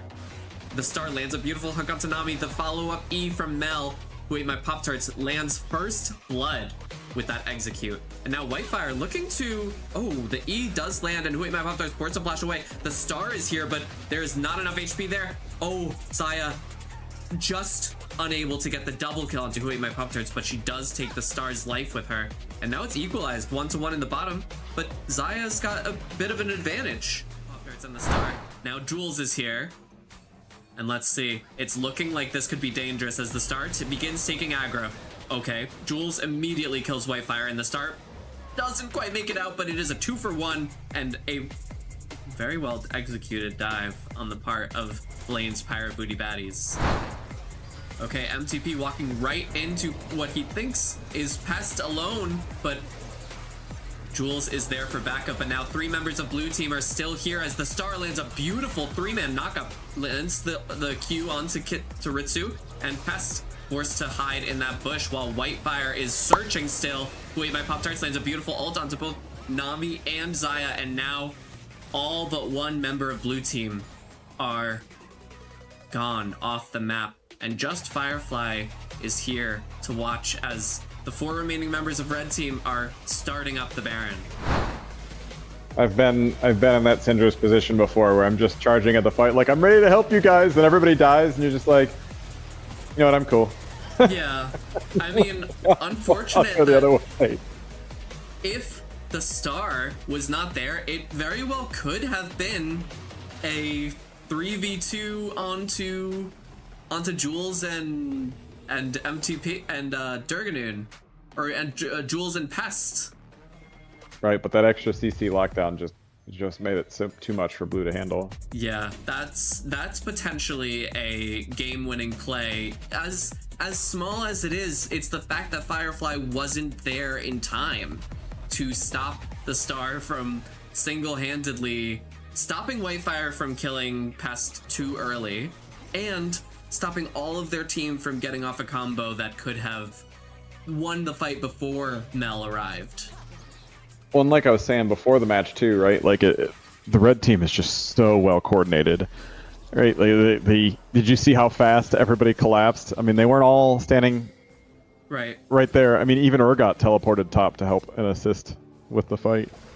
Okay, MTP almost a little out of position, does make it out, it looks like. Oh, the Wither comes out from Nasus, and we will see the ult comes out from Urgot, but the flash does not get him away from the ult, and now MTP forced to run away. The Nami ult does come out and manages to get a good slow, but now Jules still on the hunt. The Stars ult will find Nami, and it looks like Nami is going to be down as Quaib goes in looking for vengeance, but unfortunately is ignited and gets killed by Pest. And now Whitefire and Firefly forced to flash away, but the star lands a beautiful hook onto Whitefire, and now Jules is here as well, looking for something. MTP's health is dangerously low, and so is the stars. MTP does get the kill onto the star and onto Jules, as now the blue side is turning this fight around. Durganoon, Pest, and Who Ate My Pop-Tarts forced to run away with their tail in between their legs before they give up any more of the precious Baron they worked so hard for. And here we have it. In spite of the fact that blue team just got that Cloud Drake, they are now down 2 members on the map in terms of pressure, and they're giving it up in terms of the bot tier 2 and that top tier 2. Whitefire in big danger as Pest manages to get the kill there, able to Zanya's after teleporting away, and Quaib is in danger, down really low, and loses his life as well. It's looking like this could be the end of the game as they have a beautiful wave. Jules still has their ult, and they are whopping on this inhibitor turret top of their HP just by a Syndra combo. And now it's the battle for the game here as Who Ate My Pop-Tarts on Mel falls to Quaib, and Quaib is here trying to get a little bit more of a kill. The Nami ult comes out beautifully. Jules does manage to get the kill onto Quaib, but now it's 4 against 3 as the star has fallen, and Whitefire may be able to get past. No, does not quite land that hook, but the Syndra stun will get to Durganoon, and MTV still has their ult, and now it's 4-2 as blue team eyes this mid lane turret and has successfully pushed red team off of the Baron so that they can potentially start dealing with the 1, 2, 3 super minions that are headed towards their inhibitor or Nexus turrets. That might just be the break they needed to keep this game going for a little bit longer. As they are here looking for something, but the Baron is nearly done. Oh, the star does fall to the blue team as now the red team is forced to run to the back of the Baron pit. Soul's there. There's a control ward that they're going to have to kill. Who Ate My Pop-Tarts running in at full speed to try Yes. Wow. If that Xayah ult had not come out, that would have been a Mel immediate end, probably. The lock ult comes out. There's just 1.5k left on the soul, and red team steals the soul points away, and now blue team is sent running out of here. They did not get the soul they wanted. Whitefire 1v1ing Who Ate My Pop-Tarts as the rest of red team is able to severely debilitate blue team. Now only 2 members of the blue team are left as Baron and no soul have been taken. Yeah. Okay. It is not a defendable turret, unfortunately. Welcome back, everyone, as we are now almost ready to watch the second game of tonight, which we are in. CMSA is League of Legends League. It is Season 3, and you're watching Week 2, where the results really start to matter. That's right. Results are tracked, and everybody takes things seriously. Right, yeah. None of those 45-minute games like we saw last week. I mean, this last game we saw, they really ended when they had the chance. That was maybe like 25 minutes. That was really nice because even in spite of the fact that they were a late scaling team and they just said, if we have the chance to end, let's do it. I'm done with playing with my food. That's right. We don't do that here on Zyra's Zad. Zyra's Zaddies don't do that. No. Zyra's Zaddies took the game by the Baron neck and squeezed it. They came, they saw, they conquered. Yeah, it's true. And so, in this game, we're going to be watching Lads de Lulululus versus the Italian Narcissus Gay Rights Association. That's the one that they're both hard to say. Yeah, so now you're not going to be able to say either of them, is that right? It's red team or blue team to me. Red team and blue team. Okay, let's also put that up because what we've got on the left here is Italian Narcissus Gay Rights Association, and on the right side we've got, or the red side, we've got Lads de Lulus. Okay. And so we are just waiting for each of these teams to be ready to head into draft. But until then, Mike, what do you think of League of Legends Classic? I'm not sure I understand the question. What do you mean League of Legends Classic? Oh, allow me to inform you that some people think that League of Legends in the 3rd or 2nd year of its existence, like 2011, 2012, that's the best form of League of Legends there possibly could have been if you just balance a few things. Peak League of Legends. So when Sona was a mana battery, for example? Yeah, and Soraka could give mana with her healing. I'm sorry, that's what I meant. I meant Soraka. Yeah. What did I was reading Sona, sorry. Okay. And, okay, then, oh, yeah, okay, we're just on 1 out of 2 sides to be ready. If you open up your Riot client today, Mike, you'll find that there's another button in the Riot client when you open it up, and it opens up League of Legends Classic, so you can travel back in time to 2011 and play. Sorry if I'm the only one who thinks this out loud. I know we're all thinking it. Ugly, unbalanced League of Legends with not enough champions. Fair. That's just my opinion. I know a lot of people are really interested in League of Legends from that time period. I'm one of the people who chose not to play League and knew about it during that time period and waited until it was beautified until about 2015. I played it then, but I get it.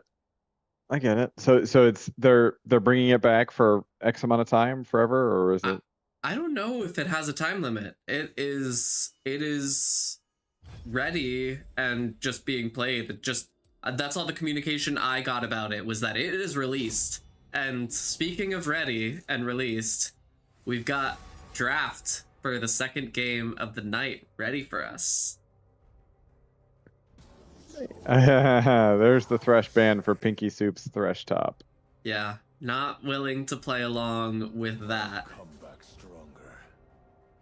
Maybe it'll be Nautilus top now, Yeah, in and honor of Gasians.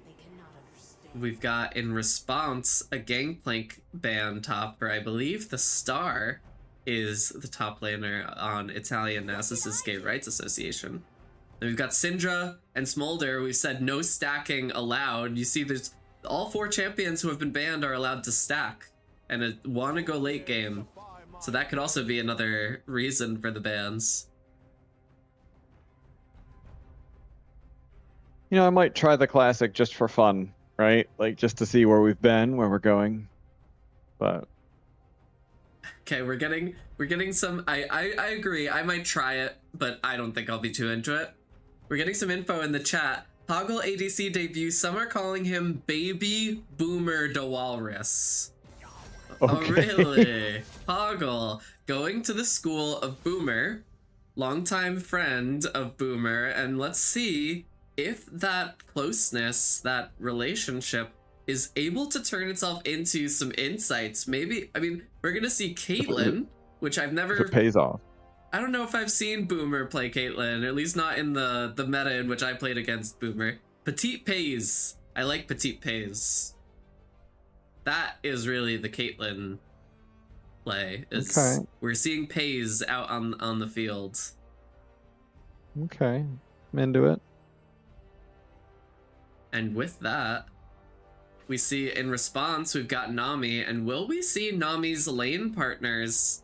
Any of the potential ones that are typically here? Could see Seraphine bot, Lucian bot, if we're going straight for the Nami coupling. And here we're kept in suspense. I'm in suspense. I'm on the edge of my seat.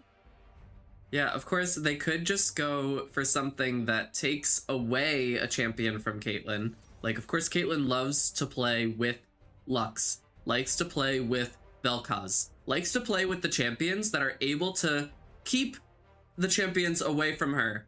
So she wants to play with Leona even, who can keep someone at range and just hold them down, someone who's going to give up their life for the Caitlyn. Yeah, someone that can hold them down long enough for her to put a trap underneath them to hold them down again. Yeah, exactly Rel, like okay. Rel. Exactly like Rel, exactly.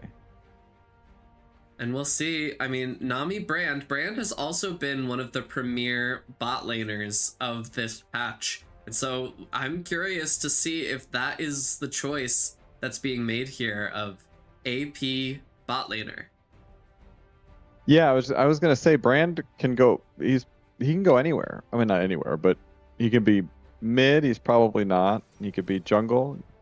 It's probably gonna be the APC, but we'll see.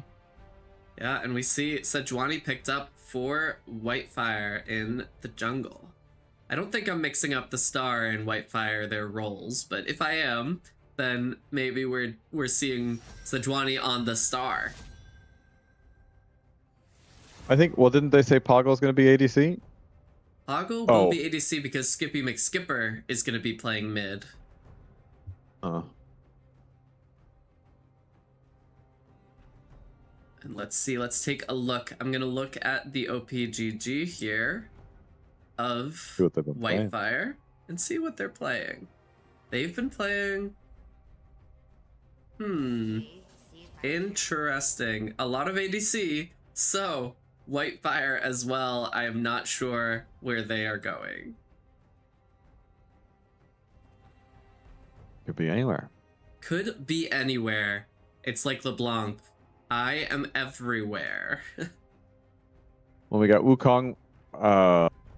Guessing that's Pinky Soup's top. Never pick a fight you can't win. Suppose Wukong could be in the jungle, though. I haven't seen Wukong in a jungle in a long time. Oh, he's a actually very good jungler at the moment. He is? Okay. Yeah. Fair enough. Yeah, definitely one of the ones who that in competitive play, in coordinated play, I should say, really, rather than competitive, he's able to knock up everyone in the fight and keep them stunned while he is not taking any damage from all of the dashing he's doing and the auto attacking that he and his clones are doing. It's just too much to lock down one Sun Wukong. And then we've got Nasus as the top ban coming out. And one last ban will be coming out from this blue side, from Italian Nasus's Gay Rights Association, and they're going to ban Hwei, as they are taking the chance that this is brand APC, and they might add a control mage mid laner to the mix as well. No way. No Hwei. I know I make that joke every time I see him, but Yeah. I'm going to continue on making that joke every time I see him. Okay, and let's see, in response, we do have the opportunity to showcase some of the top and mid lane connections that'll happen here. We've got Nautilus coming out. That is very interesting. Perhaps Nautilus in the jungle and Wukong top, as you said before, but it could be Nautilus mid, and the two leagues are morphing together to develop this Nautilus mid meta. So hear me out. I thought about this earlier because I thought when Thresh was banned, I was like, what champ is most like Thresh? Oh, Probably, wow. probably Nautilus. So you're thinking it could be So Nautilus top Pinky Soup? I think it's a Pinky Soup top special. That's my guess. I could be wrong. You could be right. And in response, we've got Dr. Fox PhD on Singed. Oh no, Dr. Fox PhD picking up Singed for Whitefire, who will be... Oh no, it's for the Star. I was right that the Star is the top laner, and we've got Whitefire support, Dr. Fox jungle, and Skippy McSkipper Echo in the mid lane. And Silas is picked up as that last pick counter pick on the side of Lads Delulululus. Lads Delulululus. That's so hard to say. Yeah, it is. And I'm very interested in how this bot lane goes, because if Whitefire is not able to get on top of Brand in the bot lane here and lock them down or lock down Nami, even if they lock down Nami, it's kind of scary of what Brand can do to these champions with percentage max health damage on his passive and on the items that he builds. I think they might end up having a tough time, and Poggle might need to be the difference of how fast are they able to switch from CSing to poke back to CSing, because Brand is going to be able to do both at the same time. But Caitlyn needs to be very intentional in the way that she switches back and forth between those. Right. Right. Yeah. I mean, her Q can. I mean, I guess. Yeah. I see what you're saying. I agree. It's like positioning is going to be everything against Brand APC. And also, yeah, come against the Rel too, right? To be able to lock them down and keep Caitlyn safe, and allow her to farm. Yeah, Caitlyn is unfortunately going to need to ask permission from Brand and Nami, and most importantly, her partner in lane, Rel, who hopefully will be able to make good space for her. Then we've got in the top lane, it's looking like it's a Nautilus versus Singed matchup. If not, I think we've got the Echo Silas in the mid lane. Of course, Echo ult is going to be crazy for Silas to be able to use, in addition to Caitlyn ult, especially if Silas can land a Caitlyn ult onto Caitlyn. I think anyone else would maybe be able to just take it on the chin.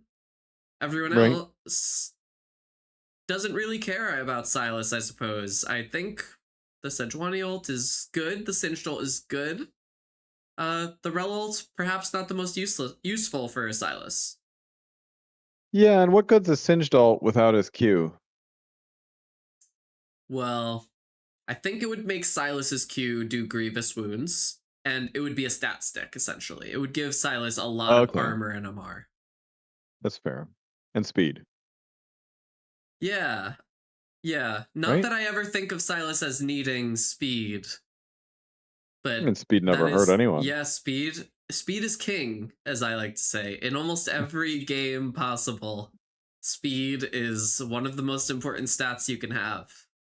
It's the difference between either running away or mm, getting dead. Or flopping away.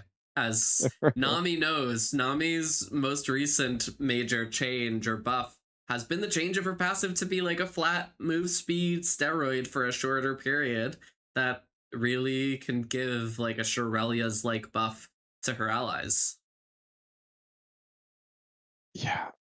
I was really, and I know this is a while ago now, but I was really mad when they changed staff of, uh, what's the real name? I always have a fake name for it that I Staff of can't say flowing here. water. Thank you. I have staff of flowing water, right? Like they changed it to add AP instead of doing speed, and that really made me mad because I liked getting it for the speed. Yes, the speed was very cool on that, especially that you gave it to yourself essentially. Yeah. All right. And here we are in game 2 of tonight. We're watching the Ruby League, and we've got Italian Nasus's Gay Rights Association versus Lads de Lulu Lulus. And right away, we see the pings to take control of this middle brush. And it looks like we were right. Nasus, Nautilus is top. Ooh.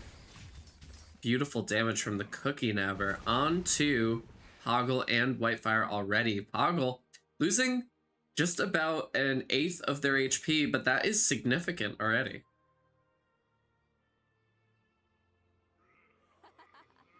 One thing I do want to point out is Pest's performance last week really was a shining one in the Ruby League, and he's made a name or like a space for himself on Lock of All Champions, a new champion. And so I'm excited to see, is Silas going to be very similar? He's like a mage, he's a bruiser rather than an assassin, but it's the type of outplay champion that Locke is, that maybe that will be the difference then, and the game can be won once again in large part thanks to Pest in the mid lane. It could be their, it could be their OG champ of choice, right? Locke was just new last week. I do know Pest to play champions like Nefiri, these assassins and the bruisers and talons of the world into what are typically mages, but of course Echo might be able to give them a run for their money in terms of assassination and roaming. And get away. And getaway. What good's an assassination if you can just If you're get all your health stuck. right back? Yeah. All that too, yeah. Okay, Pinky Soup able to get some really good damage onto the Star. The Star forced into this freeze position where, had to flash around Pinky Soup. And now the Star is all out of mana while Pinky Soup is able to just continue farming and potentially even crashing this into the Star's turret while the Star is forced to just back. Yeah, I haven't. Oh, he has Flash Ghost. Okay. Yeah, that's what we saw, the little outplay there. Ooh, Poggle getting hit by the Nami Q and then into the Brand WQ. That is so much damage. Now Poggle is at just 1/4 of their HP, forced a little bit too far in the lane for maybe his own liking. Here comes Pest with the Ignite onto Skippy McSkipper. Skippy McSkipper flashes away, still has Ignite, and Silas holds the flash, does not give in to temptation as 4194 Rook there, forced to flash away. Okay, here comes the Cookie Nabber. Launching a EW at Caitlyn, and now just 1/8 of Caitlyn's HP remains as Wukong. Straw Hat Zangi is also coming down here. Whitefire not mounted, and so we'll see if Straw Hat Zangi is able to get here under turret flashes and gets the Q for the first blood. Of course, Whitefire hoping to bring Zangi under the turret. Oh, one turret shot, and now Zangi, ignited, is going to lose their life behind the turret. An example of greed, son. Yes, big greed. Of course, the first blood is worth it, but You were very safe, and some might say hubris is when you fly too close to the enemy jungler in their own jungle. I live where few men dare to dream. Yeah. That sounds like The Simpsons. Is that a Simpsons reference? No, it's actually from a very old web series called Red versus Blue. Oh, I do know Red versus Blue. I don't know why I have it memorized, but I do. Yeah.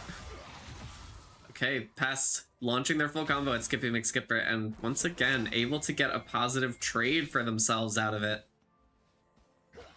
Now ask me something useful. I have nothing useful memorized. No, nothing.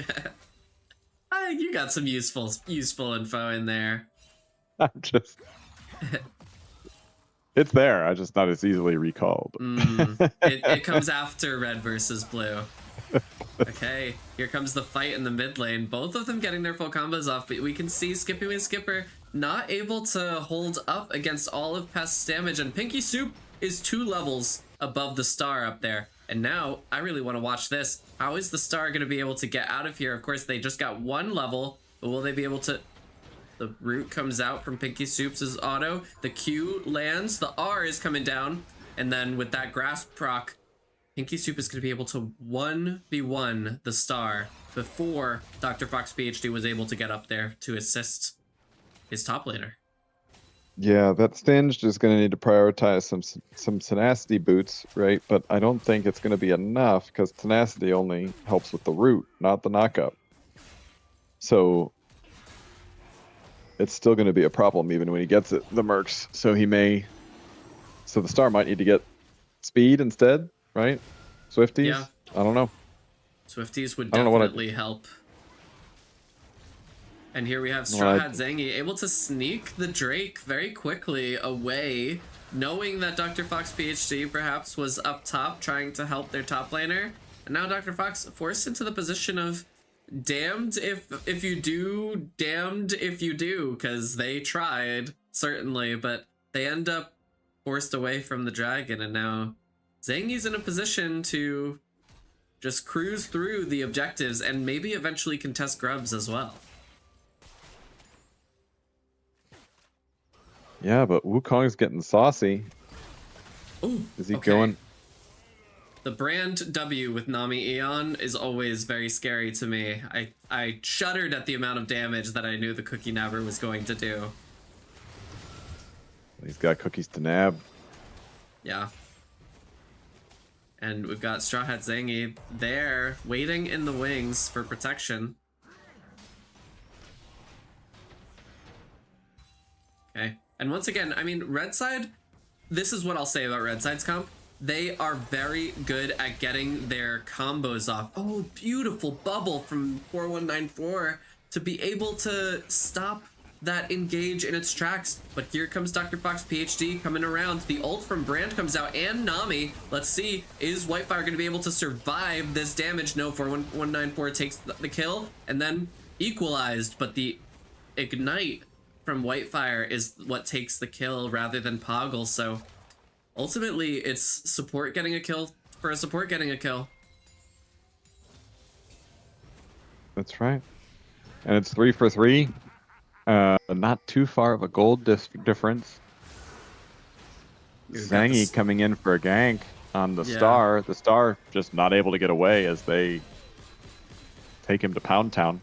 Yeah, the ults from Pinky Soup and Straw Hat Zangi just locked down the star completely in spite of the ghost that was procced from the star. It's just not enough to get away from the immediate lockdown of Wukong and Nautilus. Now it looks like the grubs are going safely into the hands of Straw Hat Zangi. But here comes Dr. Fox PhD, potential here to look for at least one of them. Definitely can see, but decides Red team better. Unaware. Yep, backs off, but the pest comes in either to get deep wards or to being a pest. Being a pest, getting that deep ward in, that's going to get the knowledge that really helps his jungler do what he's doing. This successful gank onto successful gank into two objectives. Something's happened on Rel. Something's happened on Rel. Oh, nope. It looked like they were Sorry. Oh, there was some warding happening, I saw.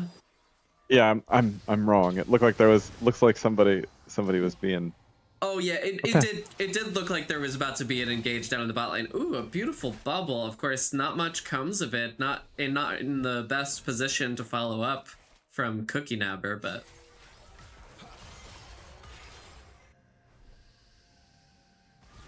You know, the Pinky Soup just seems to run right at, like not even care about Singe, just runs right at him, and unfortunately for the Star, his only defense is to run, but right. is And to with not. the Deathfire Touch, he's not able to get all of the healing and massive procs of damage that Pinky Soup is. The Hex Flash from Whitefire into the Q and the W will keep Cookie Nabber in place just long enough for Skippy McSkipper to come in with the flash. The Q auto comes down, and Skippy McSkipper takes all of Cookie Nabber's HP. 4194 is not able to send off any resistance to keep Skippy McSkipper away. Whereas Poggle, not able to really participate as much as they'd like, but hey, that's a lot of pressure in lane. Now Pinky Soup going in for the ult here. Let's see. This may be a little difficult as there are minions around, so the Star is looking in a better position than usual here.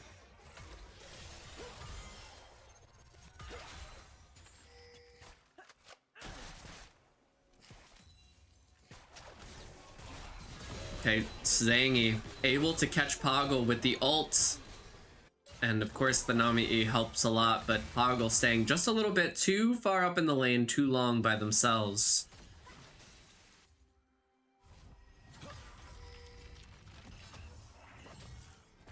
Looks It like was Skippy McSkipper. Oh, go ahead. I was gonna say just 15 seconds left until the Cloud Drake spawns, and it looks like Dr. Fox PhD is staking out their claim here. Able to... Okay. I was gonna say the ult from past using Echo ult to come back into the lane immediately. That is quite the technique, as they now have the Hextech Rocket Belt, considered one of the strongest items in the game currently. It's what makes mid laners so great, because they are building it the most often. Of course, there are some supports who are building it as well. Dr. Fox PhD now caught by Rook and the Cookie Nabber. The passive comes on from Cookie Nabber, and that is so much damage. Dr. Fox PhD forced to ult just to get the Aftershock proc and a little bit of distance between them and Cookie Nabber. But this Deathfire Touch may get them down. Let's see. Just 35 HP is what I saw. And now the Star and Skippy McSkipper are here to try to fend lads to Lulus off of this Drake. That poor boar. Taking so much burn damage. Yep, and Wukong just taking Gromp. Does Singe know? Does he know? Singe just running right at him. I mean, of course, he sees Pinky Soup come, but Straw Hat Zangy is a surprise. Skippy McSkipper is here to do a little bit. Zangy flashes over that wall, but the Star is able to ghost. And now Pest is looking, but not able to get as close as the Star is, with using the flash and the ghost to get away. The Star is really running close to the sun there as he runs deeper and deeper into their base. Oh, wow. Skippy McSkipper able to do a beautiful amount of damage to Pest with that full combo, but the ult is flashed away from on Pest's part. And now Whitefire able to get Cookie Nabber to stand still for just a little bit, but misses that W that could have been the end of Cookie Nabber. And the Star, I don't know if you saw that, was able to execute. Wow.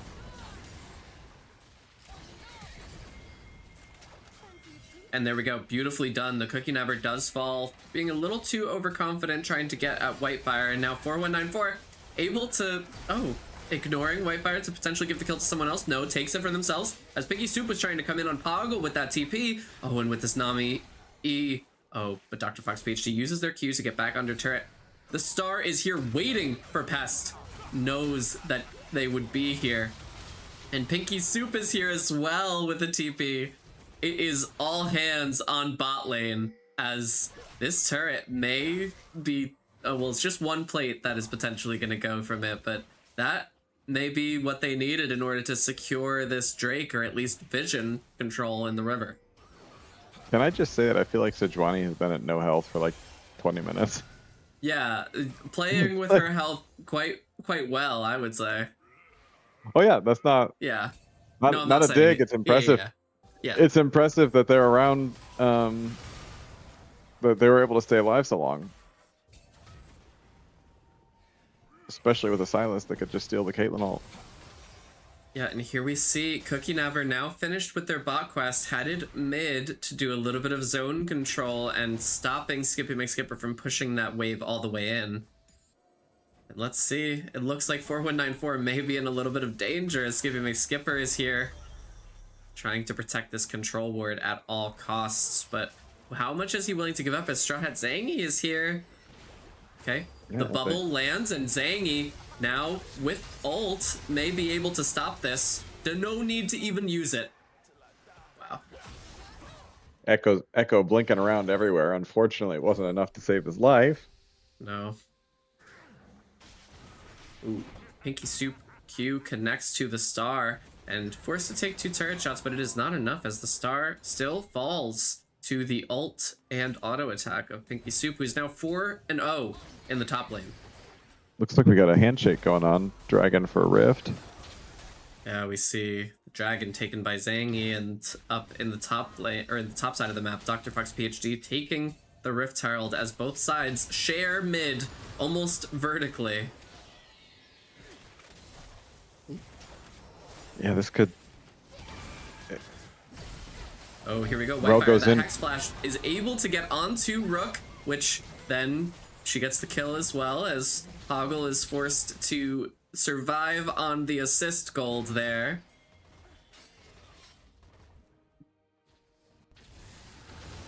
Red's Okay. seemingly doing a lot better job at keeping vision up where it needs to Yeah. be. And managing the objectives, which may play a big part here. Of course, the Rift Herald did go over to Dr. Fox, but with all of the other objectives in play, they've gone over to Lads Delulululus. Ooh. And with zero knowledge at all, Dr. Fox PhD does not know that their Krugs are being taken. Of course, Whitefire is the first to see. Let's follow this Rift Herald as it was just dropped by Dr. Fox. Taken across the map to run it into a turret. Okay, here we go. 3 different fights happening. The Rift Herald taking down that turret as Cookie Nabber is able to do so much damage to Dr. Fox along with Pest, as Brand is going to keep pulling out the damage. Straw Hat Zangy is able to stop Poggle's ultimate and get onto him, but the barrier will come out and save Poggle's HP, as now Whitefire is able to get onto Cookie Nabber, and the ult from Caitlyn comes out. That'll be another kill for Rel in the books, as Pest able to basically heal off of all of Whitefire's HP, but Whitefire is able to get out of there successfully, as now Skippy McSkipper is here to continue pushing in as the wave comes out from 4194. Whitefire is going to fall to Pest immediately, and now the bubble comes out to successfully lock down Skippy McSkipper long enough for Pest to get a kill there, and now Caitlyn is in danger as the Caitlyn ult comes out from Silas. It's not enough. Wow. 4194 not willing to give up on this. Ease herself. Let's see. Dr. Fox PhD is here though, and now it's time to punish the greed from 4194. That boar wants sushi. Yeah, the boar, and she gets what she wants. Often, I've found. She does way too much damage to be completely ignored. And there we go. Pest, let's see. The healing, especially with Conqueror on Pest. Will it be enough? It looks like it is going to be, as Dr. Fox doesn't have a great way of fighting Silas, and the ult is going to come right back. And now Pest able to reverse the rights of fate onto Sejuani, onto Dr. Fox PhD, and get the 1v1 kill. It's been non-stop action for the last like 4 minutes. Yeah, it's surprising that it's only 18 minutes into the game so far, as we've got everyone moving all around the map. A beautiful flash from Pinky Soup to get around that Rel Q. But let's see, the star is now the one in danger, as Zangy is here in time to get that kill. Nami with her ult back up loves playing in tight jungle corridors like this, just controlling each side of what is essentially a plus sign in the jungle here.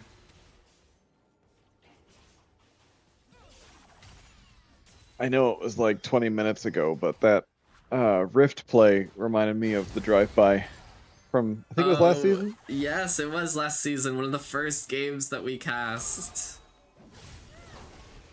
And we're still holding on hope that we could have more of those Rift Herald drive-bys. Oh, I love the drive-by. As look at the wards that are coming out from 4194 as Baron spawning in just 20 seconds, and red side has full control over these, and Pinky Soup is not willing to give it up either, trying to protect these wards from Rel. Right, and look at Silas just knocking over bot there, right? Like, nobody's stopping him. Echo's on his way, but unfortunately, might not be enough.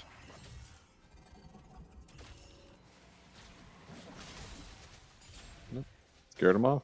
Of course, it's a lot of plates and a lot of gold that goes on to Silas there, who is now fully at 2 items. And 2 expensive, well, 1 cheap item, 1 expensive item though, which really makes the difference because the effective gold has risen to 5k difference about, and now with just 8 seconds left, it's going to be soul point potentially for the red side if blue gives up this dragon as well. Do you see Rel backing off? And it looks like they're giving it for free. Yeah, there's not much. They're not really in a position right now to be able to do anything about it. Like, even if Sejuani went down there, they're outnumbered, right? So, yeah, and instead they go for a few plates on here and potentially the bounties that come with being behind. The Pest able to get onto Dr. Fox PhD. Perhaps not the right target though, because now he is in danger.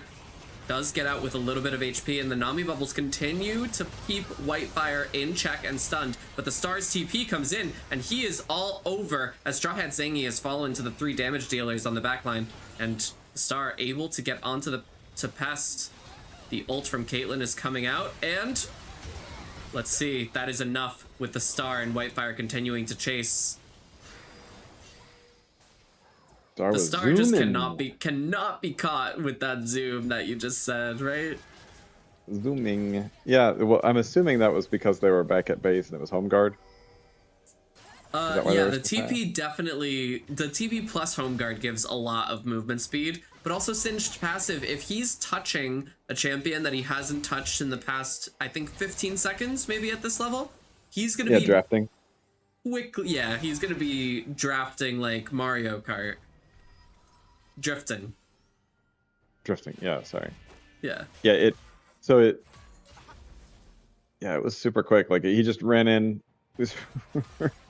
like it was his job. I mean, I guess it is his job, but yeah, I mean, that's one of my favorite augments now in ARAM Mayhem is to get Singed passive, the pat on the back augment. Okay, yeah, that'd be good on. My favorite is Tap Dancer on Urgot. Oh yeah, to be the fastest crab in the world. And if you can get the Singed passive. Once again, move speed is king, and we see it there when the Star is able to run a fight and stop everyone from getting on the proper target. Singed is a problem if you can't catch him, right? And his job is for you to chase him. So if he's just running circles around your fight, messing stuff up, you got problems. Right. Here we have 9 stacks now on the Rod of Ages for Pinky Soup up in the top lane, and we know that with that 10th stack comes a level as well, so that could bring the level difference in the top lane up to 4 levels difference. I mean, it's not going to be the same for everywhere around the map, but levels do make a big difference in terms of raw stats, which is exactly what Nautilus wants. The flash from 4194 and the ult to knock up 3 different damage dealers. Let's see, Zangy goes in on the backline with their ult, but 4194 is going to be slain by the Star and Dr. Fox PhD. Then Zangy is gone as well, and that's 2 members down for red team. As blue team struggling to fight here, Whitefire is going to get killed by the Pinky Soup's ult, and Pinky Soup is going to be killed in return as Pest measures whether to go in or not and decides better to not. And see, this looks like it's a potential Baron angle for Dr. Fox, Poggle, and the Star. Let's see if they are headed over there. Yeah, it's a Baron or possibly top turret, but I assume Baron. Looks like they're waiting it out just a little bit. A little fear of Pest and Cookie Nabber as Pest puts a beautiful grounding down, or the Star puts a beautiful grounding down onto the Pest. And now Poggle is caught in the middle. Force to Barrier is ignited, but does survive ultimately as Cookie Nabber is now forced to flash away from Dr. Fox PhD.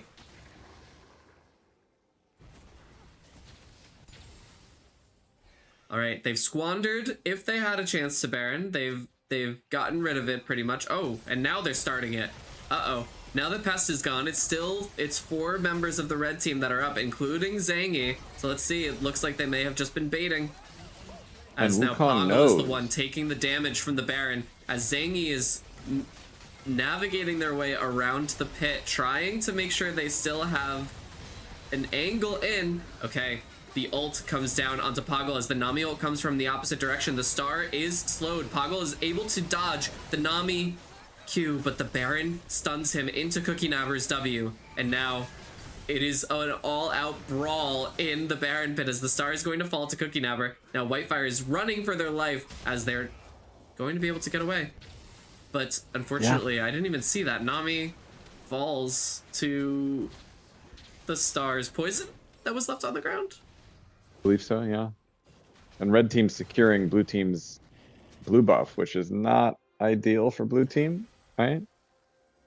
But not the end of the world. Right. I thought for sure they were going to turn on Baron as the other team, as blue team ran away. Yeah, perhaps they didn't have enough people since Zangy had already fallen. Oh, here's Skipper. Right. Skipper getting caught by Pest and Cookie Nabber. Let's see if he is able to get away. Of course, he does now have his ult back just in time and does not even need it. Dr. Fox looking to secure what would be Soul for the red team, but Zangy is here on time. It may be that Dr. Fox has just leashed it for the red team and lost a lot of his health in the process. Let's see. He's keeping that ward, that vision there, as both junglers do have smite available to them, but Cookie Nabber is going to launch an ult, and the ult from Nami is going to be able to really push them away, and that is Soul. Hextech Soul now for Lads Delulululus. Very nicely done by Skippy Skipper to quickly go in there with the Echo E to get a kill onto Cookie Nabber and R away.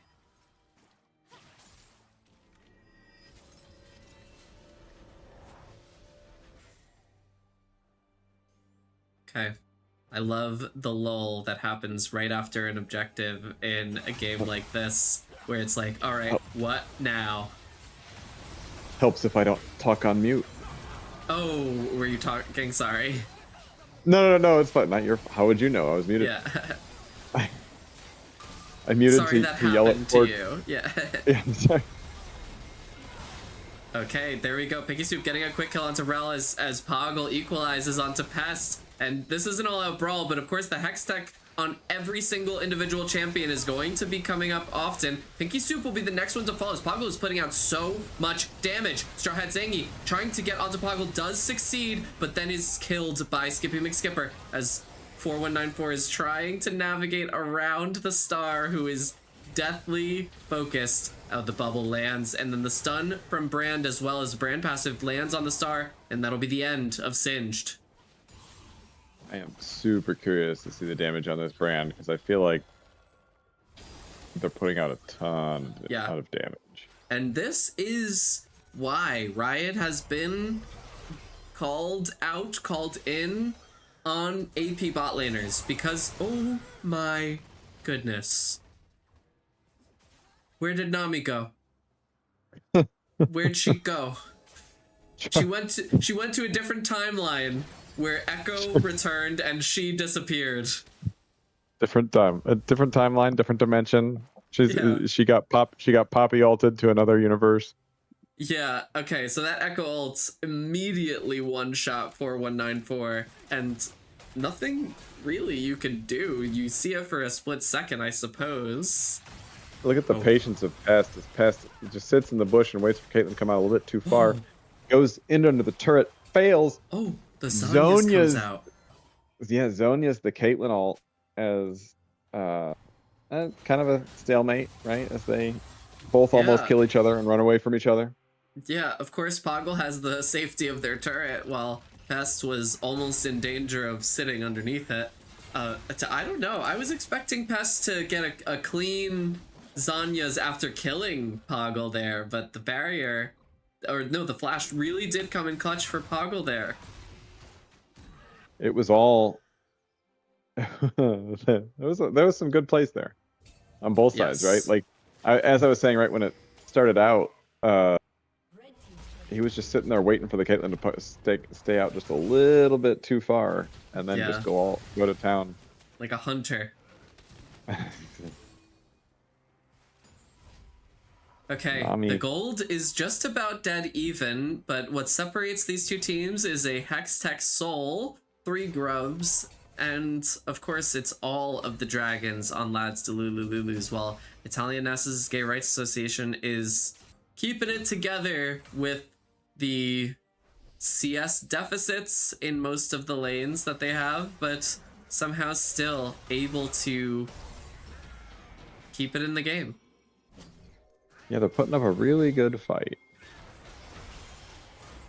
Okay, Skip It McSkipper trying to do damage to Pinky Soup, but unfortunately is not able to. One auto from Caitlyn will take 4194 down to half HP. As Skip It McSkipper now going back in onto Cookie Never, but the Q from Nami will stun him completely, as Whitefire is just a little bit too late to keep the stuns going on their side. And oh my gosh, Dr. Fox PhD and Poggle as well. It's a 4v5, and so Red Team just takes it a clean sweep into an ace. Oh no. Not looking good for Italian NASA's Gay Rights Association, who have just squandered what was their momentum in keeping in the game. The Star here looking to stop this team from getting onto the Baron, but unfortunately is grounded in place by Pinky Soup's auto, and their Flash and Ghost are gone. And this now, with that ace, is suddenly the Baron and a 5k gold lead for Lads Delulululus. I saw what you did there. Not looking good. Oh yeah, not intentional.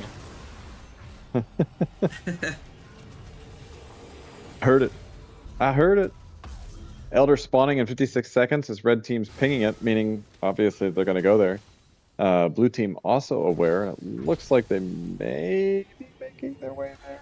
But look at all the red wards on the top side of the map. Can we see blue's vision? I don't, like... It's dark. It's dark around these parts. Of course, from Red's perspective, the bot side is just as dark. Right. Well, the interesting thing is, Rel has a pretty high vision score, but it feels like every time I look, there's no wards out. So I'm wondering if they just keep getting immediately killed, or what's going on there. Yeah, I mean, a lot of their vision score may be coming also from clearing wards on both sides, as Dr. Fox PhD is the one to try to frontline, but Poggle is just a bit too close to Zangy, and Dr. Fox PhD and Poggle are going to be the ones to fall, as Zangy is kept alive by 4194. And now Whitefire is also going to be one to fall, as Skippy McSkipper tries to get away and salvage the last life of his team himself. But in the top lane, minions are at the inhibitor turret, and this Elder Dragon is securely in the hands of Lads Delulululus. This may be the final push of the game, with both Baron and Elder recently taken by the red side. What is available to stop the red side from taking the Nexus? Right now, not much, right? I mean, you've got Caitlyn and Rel about to spawn, and Sejuani, but they've got a big minion wave. They've got Elder Drake, right? They've got and wave they've clear got just about everything, and wave clear, yeah, and Dragon Soul, right? So it just depends on how they defend. Oop, there it is. And let's see, Nautilus the first one to fall is Poggle, and then we've got Singed falling as well, as no members of the red team have died just yet. Then, let's see, Dr. Fox PhD will be the next one to fall as well. Then the Nexus turrets are down. Both of them are down, and that is the end of the game as Whitefire is the only one remaining. And Lads to Lulululus are taking game 2 of the night in just 34 minutes. 4 action-packed minutes. Yeah, absolutely. I mean, for every minute in this game, Red side got a little bit more than 1 kill every minute on average. I knew that Brand was going to do a lot of damage that game, but he did significantly more damage than everybody else. Yeah, nearly double the damage of anyone else. Yeah, you could see him melting. You could see him melting the other champions because they had the cookies that he wanted. Yeah, and that's just the way it is, unfortunately, for champions going up against AP bot laners. They have to deal with the most annoying champions who are no longer good in the mid lane, but for some reason excel when dealing with an ADC in the bot lane, and when they have a support like Nami who's able to just add extra damage to their passive or to their abilities. I feel like ADCs have been Riot has been struggling for a little bit to keep ADCs balanced. Like I feel like they haven't been relevant for a while. Yeah, ADCs, I mean, they have their moments, I think. Oh yeah, absolutely. Especially in the hands of players who are so safe in competitive. I think that's the real issue with competitive with the competitive to casual dynamic. Because you have Hayes, you have Gumayushi, you have so many names that are now like the top echelon of any ADC there's ever been, and they're very safe. They know exactly when they can put their body on the line, and it's only when the victory is guaranteed. And then you have the ADC player that, I mean, I'm no better than the ADCs that are better than me, still not amounting to the upper echelons. They tune ADC for those guys, not for us. That's the issue. That's fair. That's fair. And the chat is calling out, and those people still play mages. Right, yes, and those people still play mages. It's true. Let's see who said that. I agree, highlights completely. Yeah, Brand with Hexal is evil. I'll second that. The minute that the Hexal was taken, unfortunately with that comp in particular, especially one where Nami doesn't need to E herself to guarantee a bubble anymore. She has the Hexal. She's just gonna auto you and you'll be slowed forever anyways. You know, it's been a minute. Oh, there's gonna be a Yi ban and there's gonna be a Lissandra ban. And there's gonna be a Zac ban. Yeah, you could see Psy Hero and Gunny, and who was the last one you were saying? A Zac ban? Yeah, Kazik. And Kazik is here. So we are almost ready. We're waiting on just one more person. Thank you for the subscription, Calamity Shades. Welcome in. Or welcome, of course, back to the family for 11 months. 11 months. Yeah, so yeah, it'll be interesting to see. I feel like it's been a minute since there's been a jungle focused. I mean, I guess season, right? Like I feel like a major jungle focus, right? Because they added the Hex Souls, then they added the I'm sorry, the Hex Souls. They added the Dragon Souls, then they added the jungling monster that goes with you, and then like previously Dragon was just money, and then I remember when Rift Herald yeah. was introduced, right? So like they keep adding or taking away things, and I feel like we're about due for another big jungle change. Yeah, I mean, we had Otacon for the Noxus season, and then for the Ionia, we kept Otacon for a little bit, except it turned into rose petals, and changed the effects of it for just a little bit. Yeah, I remember There was the Otacon. time we had 2 Rift Heralds rather than only just one, and that That was kind of so cool. replaced the grubs. Kind of replaced the first of the 2 Rift Heralds. Yeah, that's true. There's more. There's so many interesting things to do with the jungle because I mean, if you've played jungle, you know that between the ganks is the PvE round where it's like TFT of like, okay, are you gonna lose to the wolves or is it about how fast you clear the wolves? And I kind of like the Oh, I forget what they called it, but the objectives, right? Like first turret and The getting feats, to yeah, the feats. That's right. Yeah, yeah, yeah. yeah. I kind of like that because it kind of like um, forced your team to pay attention. Yeah, Um, I like to call them the defeats because if you don't get them, it felt like you wanted to FF immediately. so that's you didn't ask this, but I'm gonna tell the story anyway. Go ahead. So there was, and it's super short. But there was this game called California Games I used to play with my sisters growing up, and it was this. You took turns like competing in events. It was like World Games, like it was like Olympics, and you put your names in. And my sister always put, and her had like all the top scores were her name, and she put in undefeated for every single name. I, not knowing how to spell yet, wrote my name in, thought I was being really smart and intellectual to make fun of Defeated. her. I was like, exactly. I was like, what's better than undefeated? And what's better than undefeated? Defeated. So I made mine defeated. And I got the Yeah. top score and it was there for years. I mean, it's actually a big dig to your sister, though, to say, like, this is the proof you have been defeated. I think I it's would funny to look at it in, like, the inverse and be like, why would I write my name as defeated? it is now I wish I was smart enough to even knew what it meant back then. But because I could have maybe twisted it that way, but yeah. That's funny. It was funny.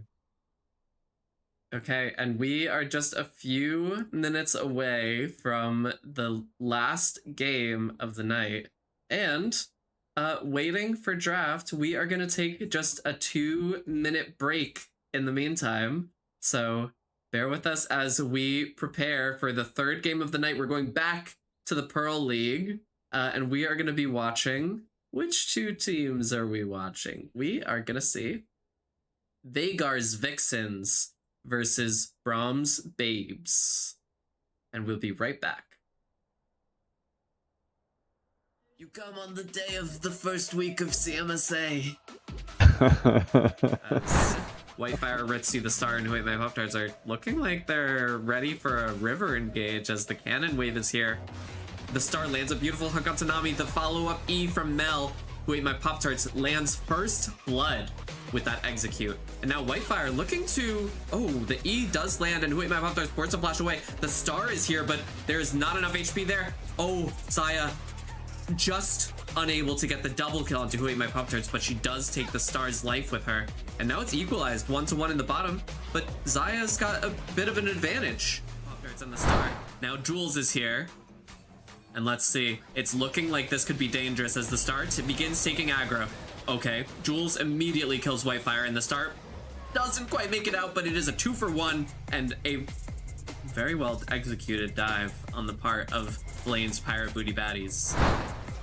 Okay, MTP walking right into what he thinks is Pest alone, but Jules is there for backup, and now 3 members of Blue Team are still here as the Star lands a beautiful 3-man knockup, lands the Q onto Ritsu, and Pest forced to hide in that bush while Whitefire is searching still. Wait My Pop-Tarts lands a beautiful ult onto both Nami and Zaya, and now all but 1 member of Blue Team are gone off the map, and just Firefly is here to watch as the 4 remaining members of Red Team are starting up the Baron. I've been in that Syndra's position before where I'm just charging at the fight like I'm ready to help you guys, and everybody dies and you're just like, you know what, I'm cool. Yeah, I mean, unfortunate I'll go the other way. If the Star was not there, it very well could have been a 3v2 onto Jules and MTP and Durganoon, or Jules and Pest. Right, but that extra CC lockdown just made it too much for Blue to handle. Yeah, that's potentially a game-winning play. As small as it is, it's the fact that Firefly wasn't there in time to stop the Star from single-handedly stopping Whitefire from killing Pest too early and stopping all of their team from getting off a combo that could have won the fight before Mel arrived. Well, and like I was saying before the match too, right? Like the red team is just so well coordinated, right? Like did you see how fast everybody collapsed? I mean, they weren't all standing right there. I mean, even Urgot teleported top to help and assist with the fight. Okay, MTP almost a little out of position, does make it out, it looks like. Oh, the Wither comes out from Nasus, and we will see the ult comes out from Urgot, but the flash does not get him away from the ult. And now MTP forced to run away. The Nami ult does come out and manages to get a good slow, but now Jules still on the hunt. The Stars ult will find Nami, and it looks like Nami is going to be down as Quaib goes in looking for vengeance, but unfortunately is ignited and gets killed by Pest. And now Whitefire and Firefly forced to flash away, but the Star lands a beautiful hook onto Whitefire, and now Jules is here as well, looking for something. MTP's health is dangerously low, and so is the Stars. MTP does get the kill onto the Star and onto Jules, as now the blue side is turning this fight around. Durganoon, Pest, and Who Ate My Pop-Tarts forced to run away with their tail in between their legs before they give up any more of the precious Baron they worked so hard for. And here we have it. In spite of the fact that blue team just got that Cloud Drake, they are now down 2 members on the map in terms of pressure, and they're giving it up in terms of the bot tier 2 and that top tier 2. Whitefire in big danger as Pest manages to get the kill there, able to Zanya's after teleporting away, and Quaib is in danger, down really low, and loses his life as well. It's looking like this could be the end of the game as they have a beautiful wave. Jules still has their ult, and they are whopping on this inhibitor turret top of their HP just by a Syndra combo. And now it's the battle for the game here as Who Ate My Pop-Tarts on Mel falls to Quaib, and Quaib is here trying to get a little bit more of a kill. The Nami ult comes out beautifully. Jules does manage to get the kill onto Quaib, but now it's 4 against 3 as the Star has fallen, and Whitefire may be able to get past. No, does not quite land that hook, but the Syndra stun will get to Durganoon, and MTV still has their ult, and now it's 4-2 as blue team eyes this mid lane turret and has successfully pushed red team off of the Baron so that they can potentially start dealing with the 1, 2, 3 super minions that are headed towards their inhibitor or Nexus turrets. That might just be the break they needed to keep this game going for a little bit longer.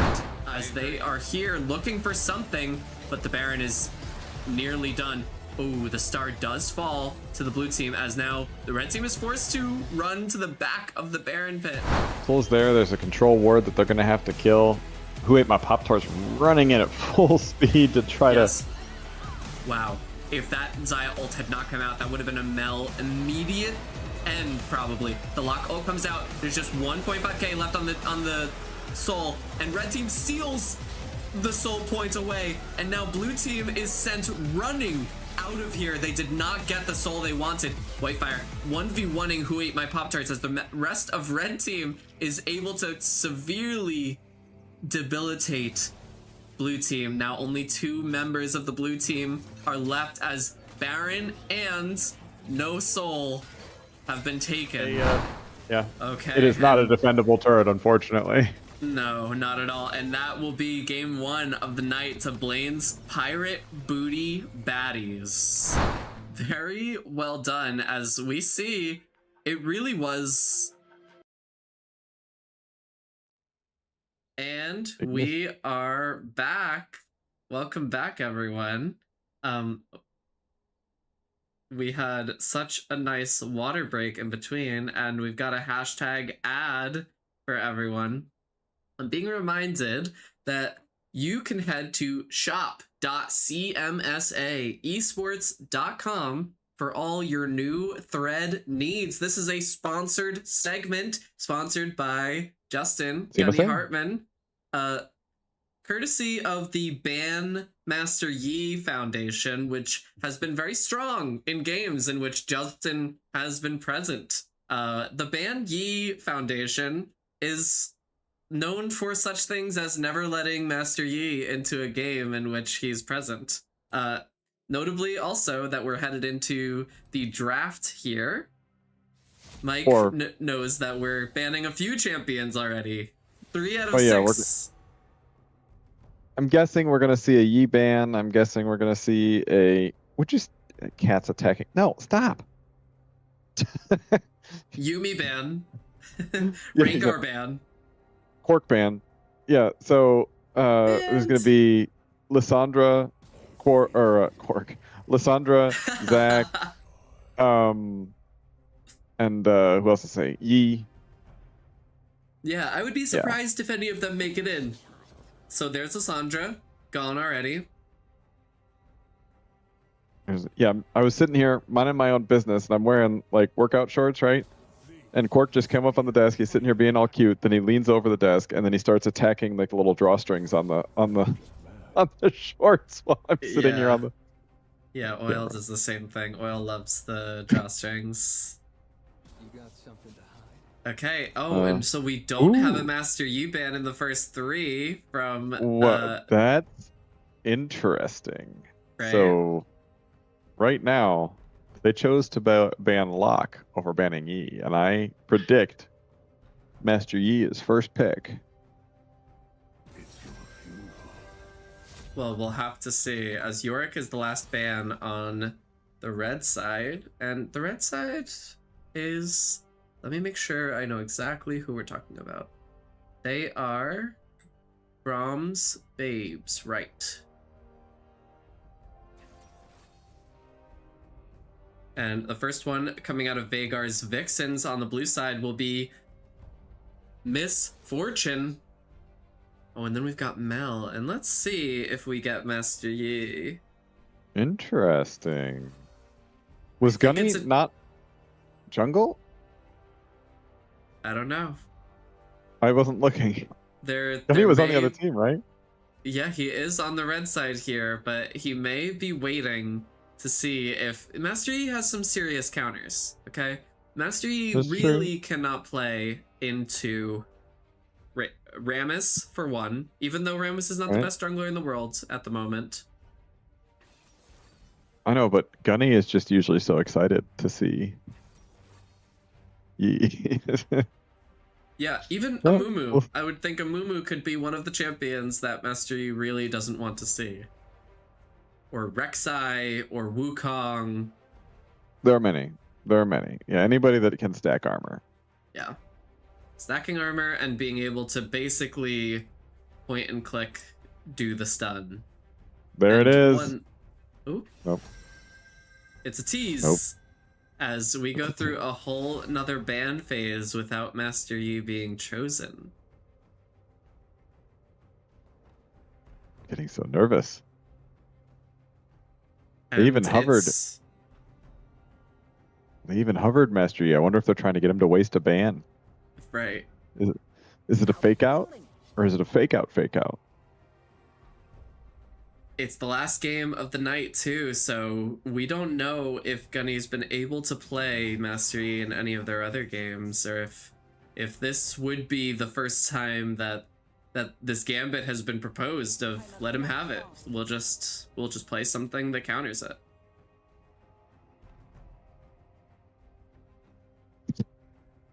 And I know Kazik is a big fan of these tank junglers like Zac and like Amumu, although I have seen Kha'Zix for Kazik before, but that might be a little more difficult if they expected Master Yi coming along.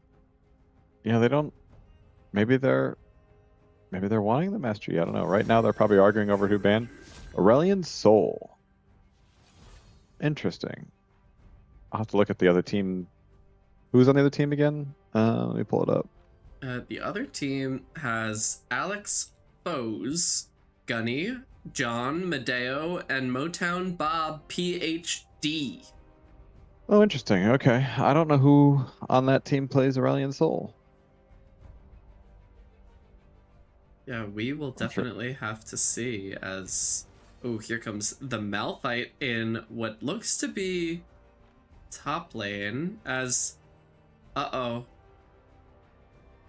Mastery hovered by Vagar's Vixens, just to say you can't last pick it. You had your chance, and no longer will you be allowed. Would this be top lane Master Yi into Malphite though? I I'd think it's not. bait. It's Yeah, bait. They're making him sweat. They're just a making him little sweat. trolling. The Ban Yi Association. Yeah, they ran out of funding for this quarter, I suppose. And that's a good point. Yeah. Chat says Mel into Misfortune. That's going to be misfortune or unfortunate. Yes, I think no matter where this ends up going, of course, Mel can't create new Zyra plants, I don't believe, but she will be able to reverse Zyra's best ability, which is her E. She'll be able to send it right back. Right. And same with Nami Bubbles. Same with, I guess that's it. Well, Misfortune Alt, and yeah, Misfortune Alt. And Cho'Gath knockup, I don't think that would work. And the Q for a Mumu would actually be the reverse of what you want, right? Yeah. It would pull you towards him. So, and okay. you know, something that's I just realized is that we finally have Zyra mid for the first time again since it was taken down by the collective of mid laners in CMSA through majority rules. And Mike, I noticed you were suspiciously silent when we played majority rules and the topic of Zyra mid came up.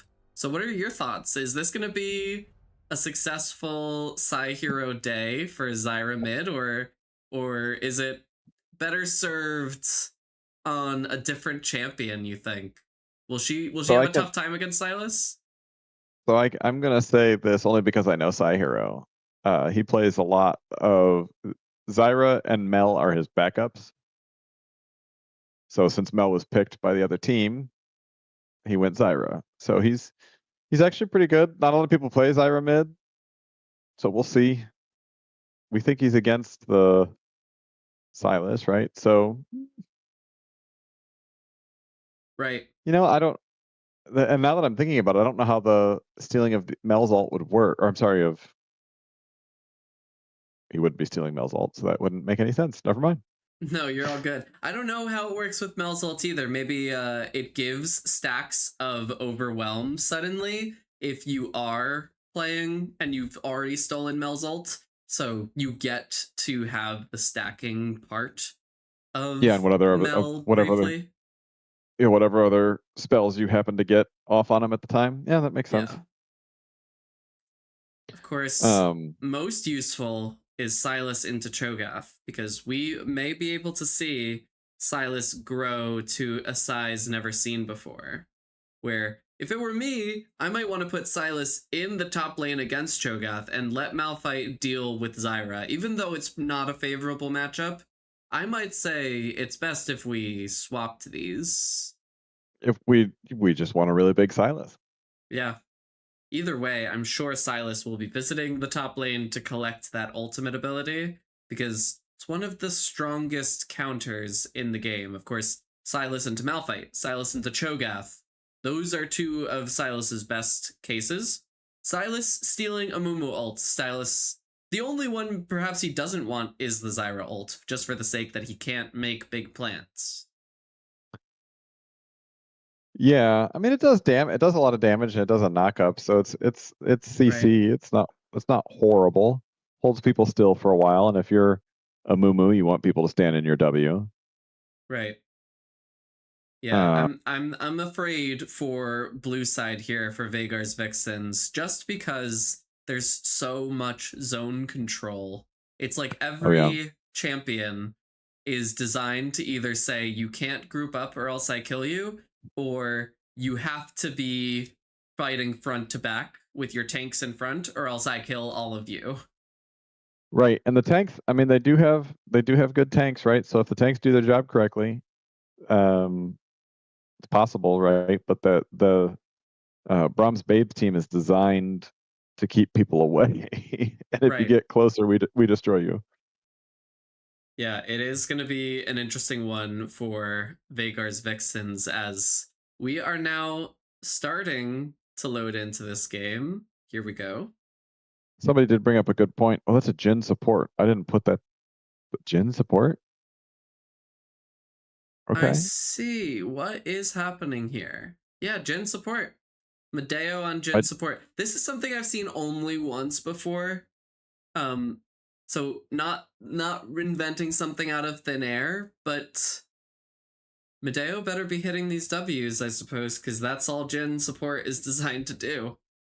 right. Well, and this changes things up a little bit, right? Because like if it was Jin ADC, then he'd be a good source of attack damage. But since he's support, he's gonna Right. a support is a support. So all Vikar's Vixens has to do is build magic resistance, and I think they do okay. Right. They may have just the advantage they need, especially because in Vigar's Vixens, they've got a lot of high HP tanks. And Jin is not going to be able to do that damage until they are low. So if they can resist all of the other damage on the team, hey, it's a tough gig for Brahms Babes. Right, and Jin's not really a tank shredder, right? Like that's not his shtick. Yeah. As we head into game 3 of week 2, we are watching the Pearl League, and we've got already Zoe Reliver and Shades dodging narrowly one of Gunny's W's on Brand here. And we've got a Jin support. You know what the play is? The play is to get them CC'd for so long. It's going to be Brand stun followed by Jin W. Yeah. I mean, it still is a CC heavy team on both sides, which is Right. nice because, I mean, that is what wins games ultimately, especially here where the only respite you have is run away in some cases when you are taking constant fire. But look at that. Nami is able to outtrade Jin just by a hair. And she can heal it back anyway, right? The definition of a lane bully. Yeah. Go in, I do damage to you, and oh, by the way, I get health back. Yeah, and I don't care if you do damage back. Right, exactly. And I might have healed my own teammate, too. Yeah, alright. Motown Bob able to get a little bit of nice poke onto Psy Hero, although a little bit of a CS difference may begin to appear in some of these lanes, because naturally, I think some of these lanes have counters built in. Silas, you would expect to have a little bit of an edge over Cho'Gath, Mel over Zyra, although maybe we won't be able to see that. Okay, the first of many stuns onto Shades has been hit by Medeo. Oh, uh-oh, Medeo in danger. The heal comes out just in time, and with just 20 HP left. Okay, got Goji Daddy and John duking it out in the top lane. Another question I have is that going to be an AP Malphite jungle, or is that going to be a tank Malphite jungle? Oh, wow. I mean, if it were me, I would be thinking, how useless am I going to be? Sorry. Really, I should frame it in the opposite. How useful am I going to be if I'm also stacking AP? Right. Of course, you could frame it in the negative if you're not thinking straight for a second. I heard nothing. No, of course not. And I do think it's pressed the attack on Alex Foes, but, you know, it may well be that some of these champions prefer to have damage, prefer to have cooldown reduction, prefer to have speed, and they won't build Merc Treads in response to seeing this team. Yeah, I think Merc Treads are an absolute essential in this game. Yeah. Zoe Reliber, nice dodges to avoid the stuns from Gunny and Medeo.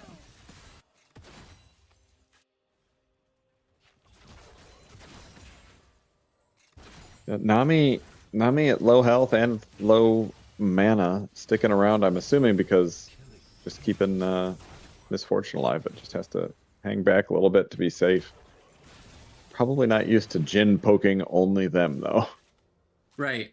Yeah, a little scary to see Jin walking straight at you, especially with the stun power that he provides. Because if Brand has mana to follow up and Jin gets a stun on you, it does feel like perhaps that's the end. Okay, Gunny running out of mana. Just having a little bit of a mana issue in the beginning of the game, as many bot lane casters do.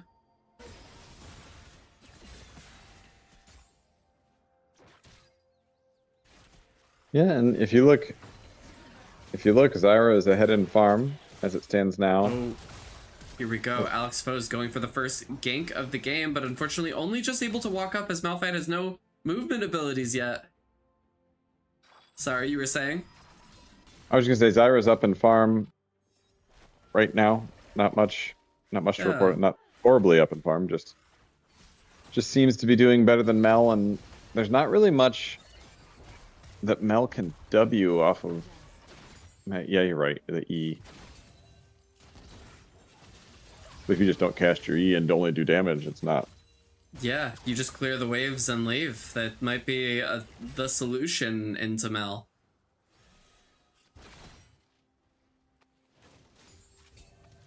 And we'll see. It's been a rather pacifist game on everyone's part, as no kills at 5.5 minutes, and the junglers are continuing to full clear through their respective jungles. But at this point, Kazik and Alex Foes may be meeting for the very first time. Here we have Alex Foes looking to get a gank off on Psy Hero, not knowing that Kazik is right behind. And here we have the bandage toss is coming out, and the stun onto Motan Bob. The W comes out from Mel, but it is not enough, as Kazik is going to take first blood and get another stun onto Alex Foes. It was a gank followed by an immediate counter gank, which was just a really good play on Kazik's part. Like how and John going in on Goji Daddy hiding in and out of the bush, trying to stay away from Silas, but Silas just knocking Goji Daddy down to the ground. Yeah, the ult from Cho'Gath is just so powerful. The basically true damage to a low health. I mean, essentially Cho'Gath before they're able to eat minions is a glorified minion himself, and John is going to become Silas Cho'Gath. Of course, we did also see Shades pick up a kill onto Medeo, who seemed just a little bit out of position, looking for maybe a ward in the pixel brush in the river there. It's Saigoth.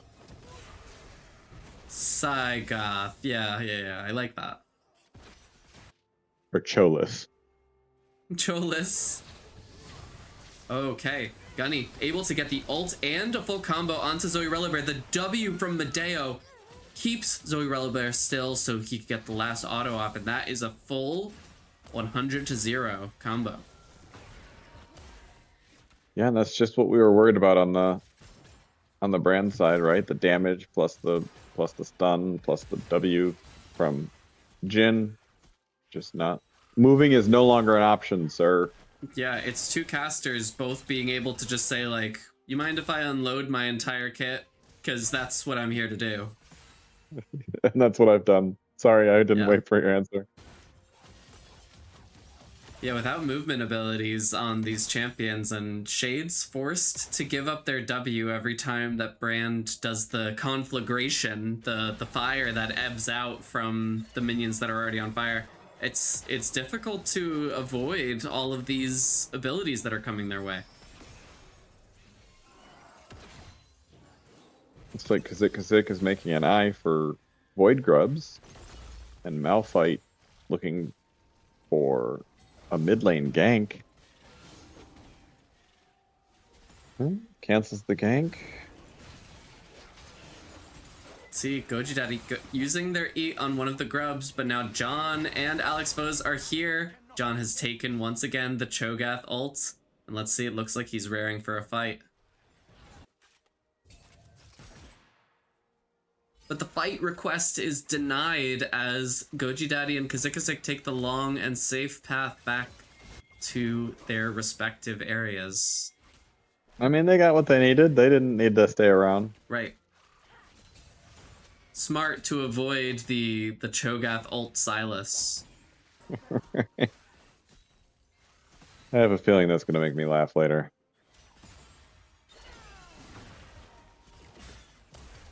Okay, with just a little bit of mana, Motown Bob just pushed into their lane, giving Psy Hero some momentum to dominate the lane. I thought they were gonna start working the map, but it looks like Kazik is...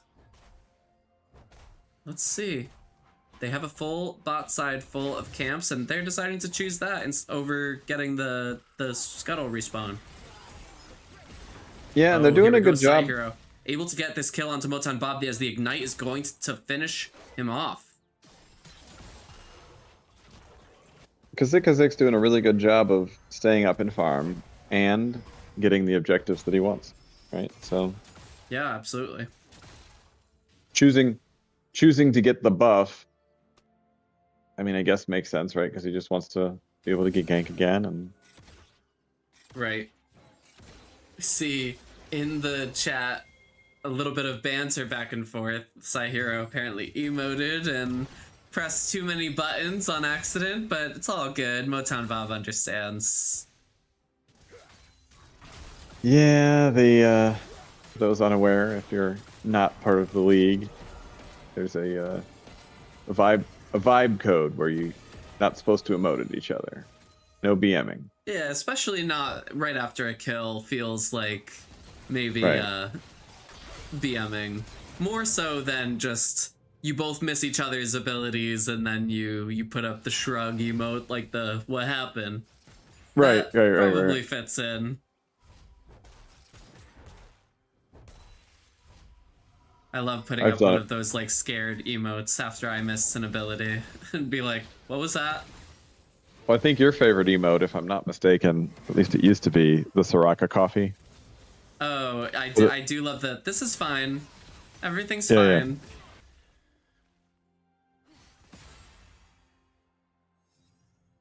With the flames going in the background. Yeah, exactly. As my house is burning down. Okay. It's pretty close on both sides, save the objectives that were hard earned by Kazik and Goji Daddy. As now, red side is gonna have to make a plan to find. Let's take a look at the objective timers. Actually, I didn't put them up. Is gonna have to make a plan to get this second Drake, but it looks like blue side is here first. It's Air Drake for speed. Yeah, a little bit of out of combat movement speed never hurts anyone on this side, especially Kazik and Alex Foes on their respective champions, Amumu and Malphite, would love to be able to gank bot and get a quick kill that'll set them up for this Drake. Forces Zoe Relibear's flash out with that R. Now Gunny looking to back. You know, Kazik is doing a really good job this game of just being out of view of the Malphite and counter ganking right after he goes in. Yeah, absolutely. I just want to call that out. Yeah, and it's great. Oh, Zoe Relibear hits a beautiful Q as the stuns are layered onto Alex Foes. Ultimately, Zoe Relibear takes the kill for herself with that wave. But we saw the Amumu Q, we saw the Zyra E, the Nami bubble, and the wave held Malphite down long enough for damage to be dealt.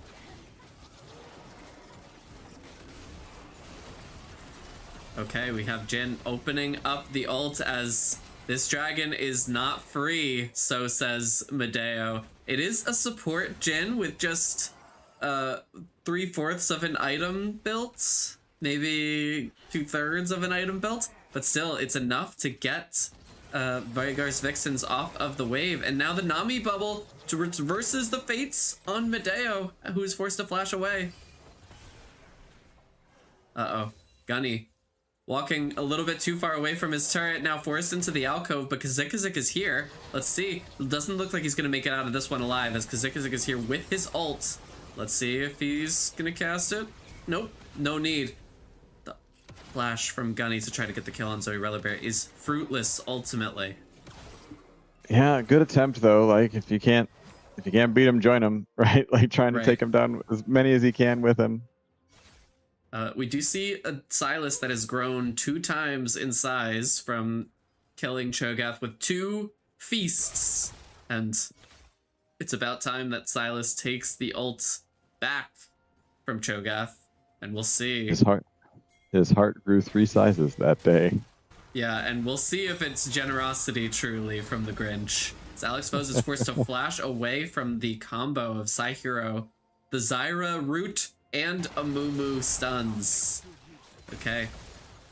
I'll make good use of this, says Silas, as John is looking to extend his lead over Goji Daddy here with a full combo and an ult potentially.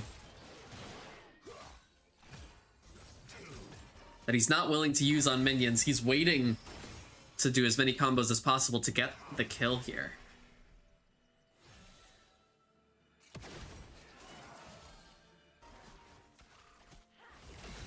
Okay, the Cloud Drake remains up as Rift Herald spawns, now forming a little fork in the road for our junglers, as both of them are actually headed to the top side of the map to clear their respective camps. Yeah, and Silas is making a recall right now, so if Amumu wants it, that's probably his. Yeah, very interesting is seeing the... now I'd be comfortable saying 3/4 completed item Jhin ulting Anami and not really being able to do that much damage. I forget what the reasoning was behind this. I think I thought I was support and I picked Leona and I ended up being top lane. So I had to play Leona top lane and I was getting my ass kicked and it was like a Cho'Gath or something and he killed me like 4 times and after doing it I typed in all caps, "Do you feel like a man?" And you know what? If it were you playing Cho'Gath and having a great time against a support in the top lane, you might say, I'm not even thinking about that right now. I'm just having fun. Just maybe, but this is just fun overall. And we see John, having eaten a minion, has grown once more.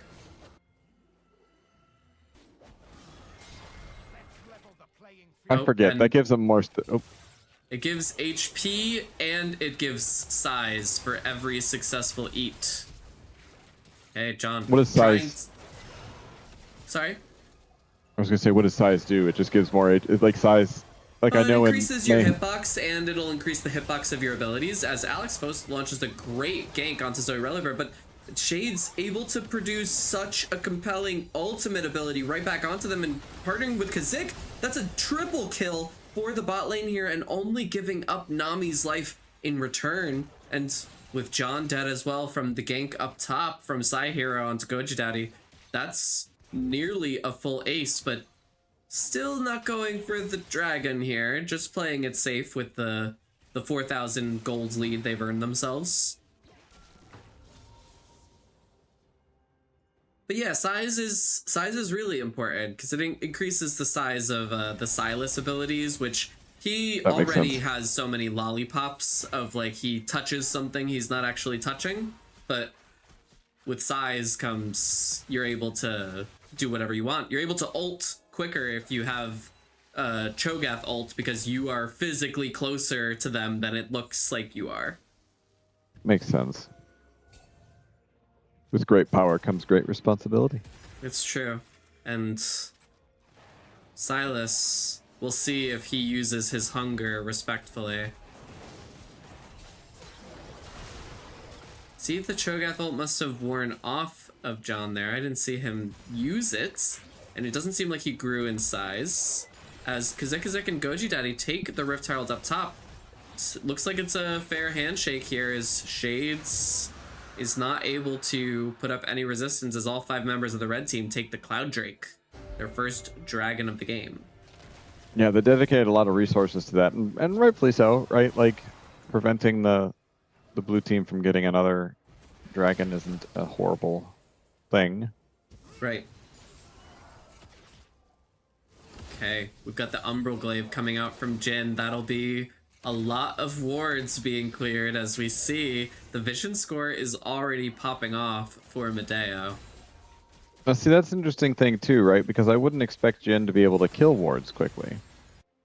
Right, but with that Umbral Glaive, he's going to do 2 damage to each ward at a time. Oh, Alex goes that's a straight good for point. the ult onto Psy Hero, forcing them to flash closer to the red side Nexus, as Psy Hero is now on the run, but this Blast Plant may be able to bring him closer.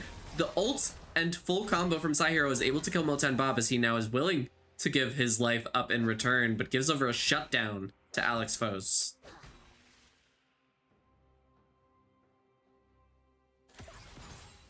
Alright, and so a bit of a difference, a deficit has formed between the two sides, where Shades is clearly in command of the bot lane. There is just not much that Medeo and Gunny can do to stop Shades and Zoe Relibear from having full control over what looks like, I mean, clearly they weren't able to stop the dragon previously, but now that it's Baron time, he likely will be able to put so much pressure there that it's going to take a lot of effort and well-timed ults from Gunny in order to push Shades off Baron. Right. And I think if I'm Misfortune, who is obviously the kill leader, I'm still afraid of the Mel, no matter how many kills she doesn't have, right? Because it's just going to take 1 ult and 1 W. Yeah. And so it really becomes, it's Nami's ult or Misfortune's ult. Which one is going to be reflected by Mel? As we see Mel now going for a gank down onto Shades and Zoirella, as Psy Hero is the one potentially being caught. But no, the Baron is started somehow and is doing damage to John and Kazik and Alex Foes, as John and Alex Foes both fall. And Medeo is left scrambling, flashing over that wall to get away from Goji Daddy. But let's see, is Psy Hero and Goji Daddy going to be able to pincer Medeo? Gets knocked up by the Cho'Gath Q. And now Psy Hero is going to take that kill for himself. Well, it's a whole lot of action. Yeah, that 4,000 gold deficit is still here at 21.5 minutes. And we'll see how that effective gold may be able to bring Amumu, Zyra, and Misfortune to the epic monster fights where they really succeed in group settings. They were able, though, to thwart the Baron. Well, I guess they weren't really trying to go for Baron. It just got started accidentally. Yeah, kind of confusing, where I don't know what hit there. Oh, here we have Alex Foes going on to Goji Daddy, trying to get the knock up here to allow John to eat Goji Daddy, and successful eat gets a little bit more than the default gold there, like a minor version of a shutdown, as that will be one big Silas on the field. Yes. As Silas gets bigger and bigger.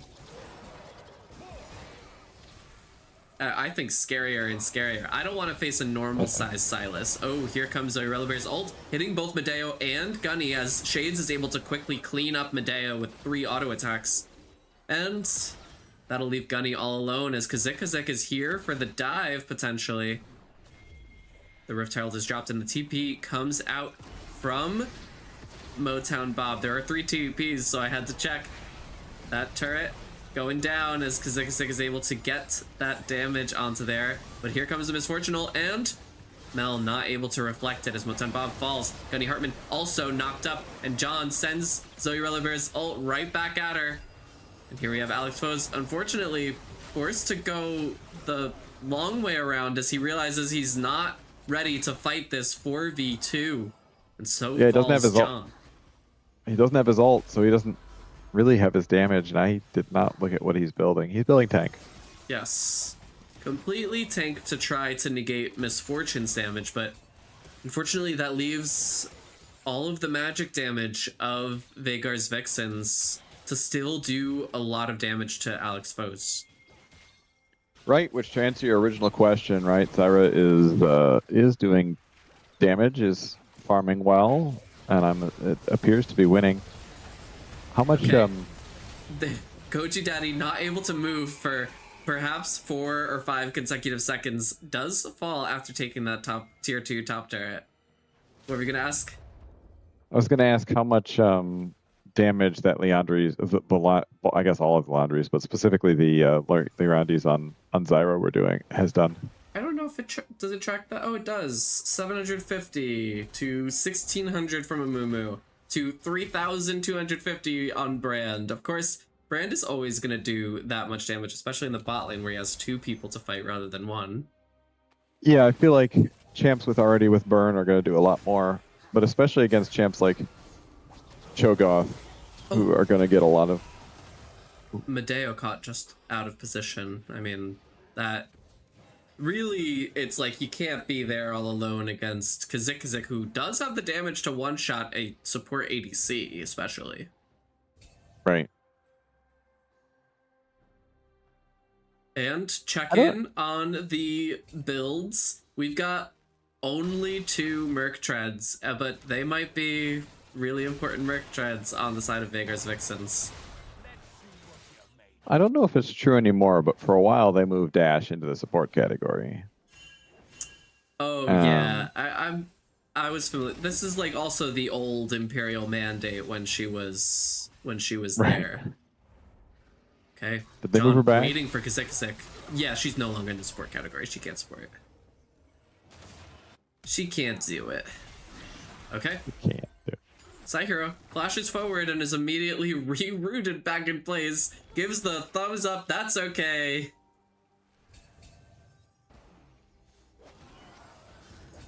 As this game is growing in the favor of Veigar's Vixens, the gold deficit has increased to 6k difference. Yeah, and the kills are, largely on the mid and in the ADC, right? So perfectly split between. They're going to have to build both MR and armor. Unfortunately, Medeo, standing just a little too far up front, is immediately eaten by Kazik and Goji Daddy, and John falls as well, and we've got a router reset, and Justin says a little bit of pee as well. Good thing we can see the chat, as we now know there's a little bit of a potty break happening in game, but in the meantime we can see it's 7k gold difference now. Strange, you're still sitting there. Yeah. We don't want to get in the way of a little bit of pee. I read something once that you make better decisions when you have an emergency bodily function happening, but something that's not too debilitating. So just the heavy bladder, that's enough to make the human mind go into the optimal decision-making paradigm. No, is it that you make that you make better decisions, or that you can actually make a decision, right? I'd imagine if someone's indecisive, if they had to pee, they're just automatically more decisive. Right. They're like, if this is keeping me from going to the bathroom, I'm willing to commit. Right, exactly. Now I'm curious. And how do they do that study? Now I'm why did you have to tell me that? Now I have all these questions. Well, we could look it up after the games and learn a little bit more about human psychology, because we are fascinating creatures, of course. All right, so let's take a look at the chat. We've got Let's Go Shades, and Shades has been popping off, so thank you, K-Dog. Okay. Big Silas. Hexplate Triforce Malphite is super good. We won't be seeing it this game, but I am very interested to see what else develops from this build. I have a feeling that we're going to see a little bit of MR come out of this build, at least after seeing what has happened to Alex in the past fights. Then Jogon unloading. Yep, mages unload their kits, casters unload, and you better not be there because they're heavy. The spells are heavy. It's a lot of weight to carry. speaking of facts, every day on the way into the gym, I give the girls a random fact because I've made friends with them. Because I'm a chatty guy. Who are the girls? Just the girls that sit behind the counter. Oh, And- yeah. And Like the receptionists? yeah, the receptionist. My favorite fact so far was that wombats poop cubes. They perfect cubes? Just about, yeah. If you Google wombat poo, they're perfect cubes. You can stack them. Is this like a well-covered covert Yeah. operation prank to make me Maybe. Google wombat poo? I mean, Okay. maybe. Oh, game's back. And we are back in the game. We did not get to see the 5, 4, 3, 4, 5 countdown that happened in chat. Is that what you're laughing at? Yeah, I was laughing that I missed all of that. Yeah, but it's frozen again for me. Is it frozen for you? It's frozen for me. This happens Oh, after when the there's pause, a pause in the game. Because it allows Probably if it- for a little bit of the delay to kick back in. There And it now is. we're really back.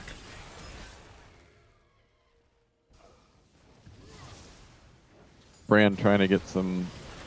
Ooh, blue team sneaking in a little Baron hanky panky.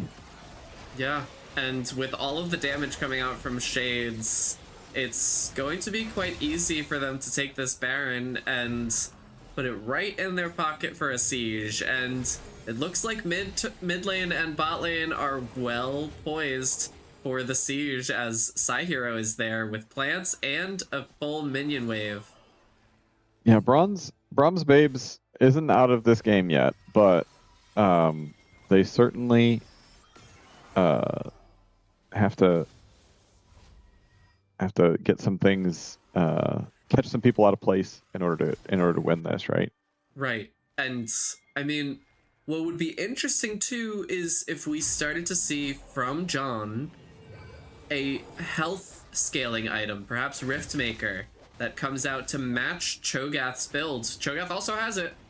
It's if you are stacking HP as much as John is, and let's take a look.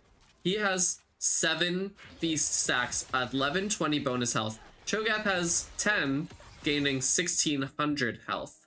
That's quite the amount of feast stacks. Cho'Gath is at the maximum size, and John is going to grow at least 3 sizes larger. And we got Dr. Fox in the chat saying Sunfire on a Mumu is crazy. Yes, it is. Whereas, I mean, there's a lot of MR still, but the Sunfire, of course, maybe for Jhin? Is that what we're maybe thinking? Yeah, I'm guessing or just liking the passive of Sunfire better than the It might be for the damage, right? MR one? Probably, yeah, Hallowed Radiance, right? Hallowed Radiance, yeah.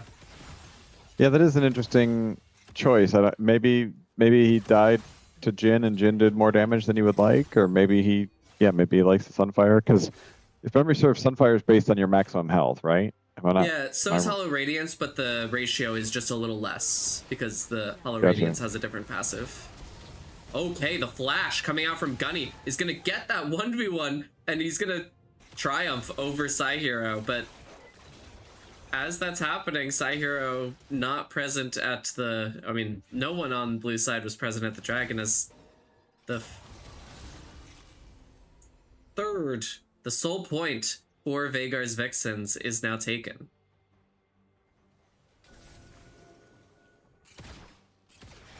Should say no one from red side, I think. I said no one from blue side.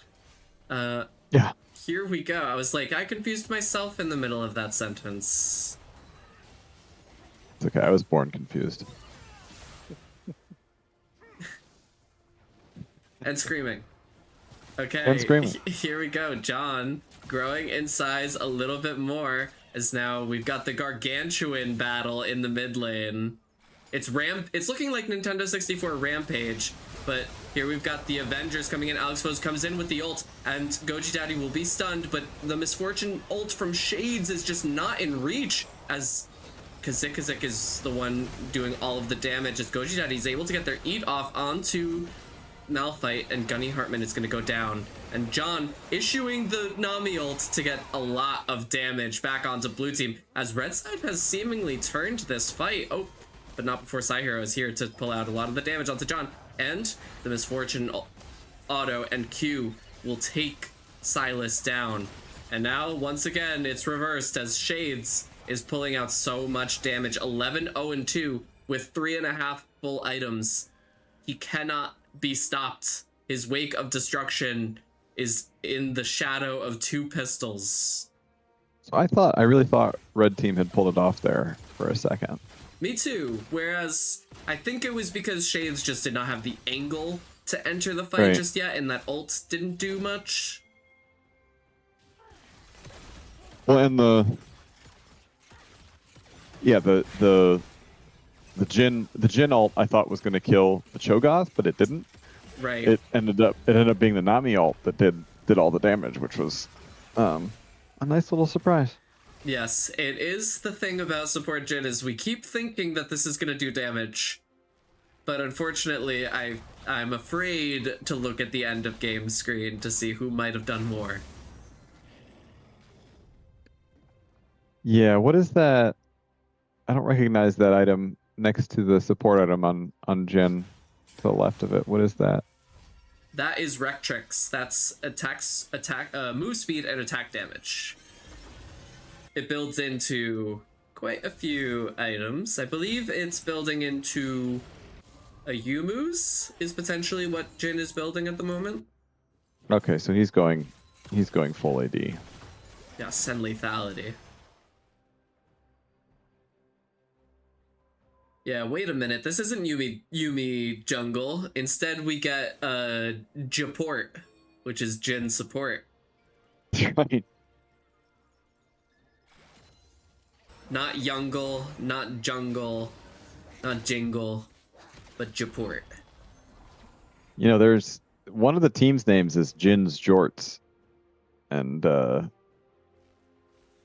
don't know. I just thought that was applicable. Yeah, and maybe it should be renamed to Jin's Jaports. I think. Yeah, I think that. Oh, here we go. I was gonna say, here we go, right? Because here we've got all 5 members of Vhagar's Vixens getting ready. They've got the control ward in the Baron pit, and they're looking to push this mid wave. And let's see, Gunny Hartman is going to be knocked up by this Cho'Gath Q. Goji Daddy going in as Kazikazik is on the other side. Motown Bob not able to get the W up, and the Misfortune ult and the Nami ult are going to leave Alex Foes and Gunny and Motown Bob dead, while Jin support is all the way in the back, not able to set the stage, not able to open up with the curtain call. And now it's just John and Medeo to try to stop this Baron from happening. But it looks like their fate is perhaps a little bit sealed, as there's quite the difference, 7k difference in gold between Vhagar's Vixens and Brahm's Babes. And now with the Baron, once again, they're going to be able to get... Okay, let's take a look. Let's take stock. Last Baron. The map looks very similar with 2 differences. There was a mid tier 2 and a bot tier 2. They took both of them during that siege. They lost a top tier 1. They lost, I believe, a bot tier 1 at the same time. Will they be able to, now that the dragon is up with the extra stats from Baron, push a wave simultaneously, force red side away, and seal the 3rd Hextech Drake in their favor? Get the soul, because then that is truly the death knell. That's the nail in their coffin. See Goji Daddy already engaging on John, not knowing what comes next. Zoe Reliver getting a little bit of vision to see, but now they're forced here. The Amumu comes out from John, and Zoe Reliver will be the first to fall alongside John. The stage is set by Jin, and Kazikazik is stunning Gunny Hartman and Motan Bob. Alex Hose comes in with the ult, but Jin fell to someone that I didn't even get to see. I would really love an instant replay on that, but Alex Hose forced to walk away with tail between legs, as they don't even care about the soul. They're here acknowledging that there's 30 seconds before any other member of the red team will be back up, and Alex Rose doesn't even have time to go and heal. Kazikazik gets quickly onto them, and Psyhero able to get a lot of damage. That must be what killed Jin in the back there, as it's Three I whole think it waves was. of Baron minions. I think what killed Jin was the misfortune ult. I'm not sure though. I see. Perhaps it was. And so we got Veigar's Vixens winning the third game and final game of the night of week 2 CMSA. That was yeah, it was a good job. I think Shades absolutely Shades was absolutely the linchpin for Vygar's Vixens.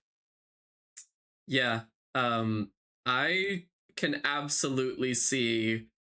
I mean, it looks like Shades didn't put out the most possible damage. I mean, let's just take a look at the last damage chart just so everyone can see before we say goodnight to everyone. So here we've got Shades. Not the most, but a very consistent amount of damage that's coming out from the bot lane. And of course, it's just unfortunate that Hero dominated lane so hard that Right. no one was able to enter through the mid lane without falling into the plant trap. Right. And Yeah. Hero put out so much damage that it just was not possible. Thus answering your Zyra mid question. Yeah, it was more just trying to gauge what you thought, because I think, you know, every champion has their niche. I could see Morgana being played in the mid lane. She's not the best, but she'll have her niche. And especially in certain matchups, I think she's very interesting. Everyone here played really well, of course, is what I want to say. It's super exciting matches tonight. Thank you all so much for joining us. Thank you, Mike, for being my wonderful co-host. Yeah, absolutely. And don't forget to shop at shop.cmsa Esports. esports.com. Great. Nice. You're getting your affiliate money, Mike, from that one. All right. I'll be expecting my payment. GG's all, and if you want to get in touch with CMSA Esports, maybe you're not part of CMSA Esports yet, check us out in the panels. Our Discord is there. You could go to cmsaesports.com to sign up for any of our leagues and join us in Discord. It's a lot of fun. We have so many different games. And if you're just a watcher, we are going to be here next week on Tuesday night at 7, but you could continue watching. On Mondays, we've got the Peak League. On other days, we've got Overwatch and Marvel Rivals. There's an ARAM league. Yeah, we've got it all. And so join us, but mostly join us. Yeah, mostly join us. And what we don't have, you can suggest. If there's another game that you want to play, like, there's probably people that want to play it. And all right. The greatest snowball ever. It's the greatest snowball ever! Yeah, join us in making the greatest snowball ever, like Ghost Orzhov did in Game 1 tonight. And if you want to see the highlights from this week's games, tune in next week at almost exactly 7 p.m. To catch the highlight reel. Same bat time, same bat channel. And we will see you there. Have a good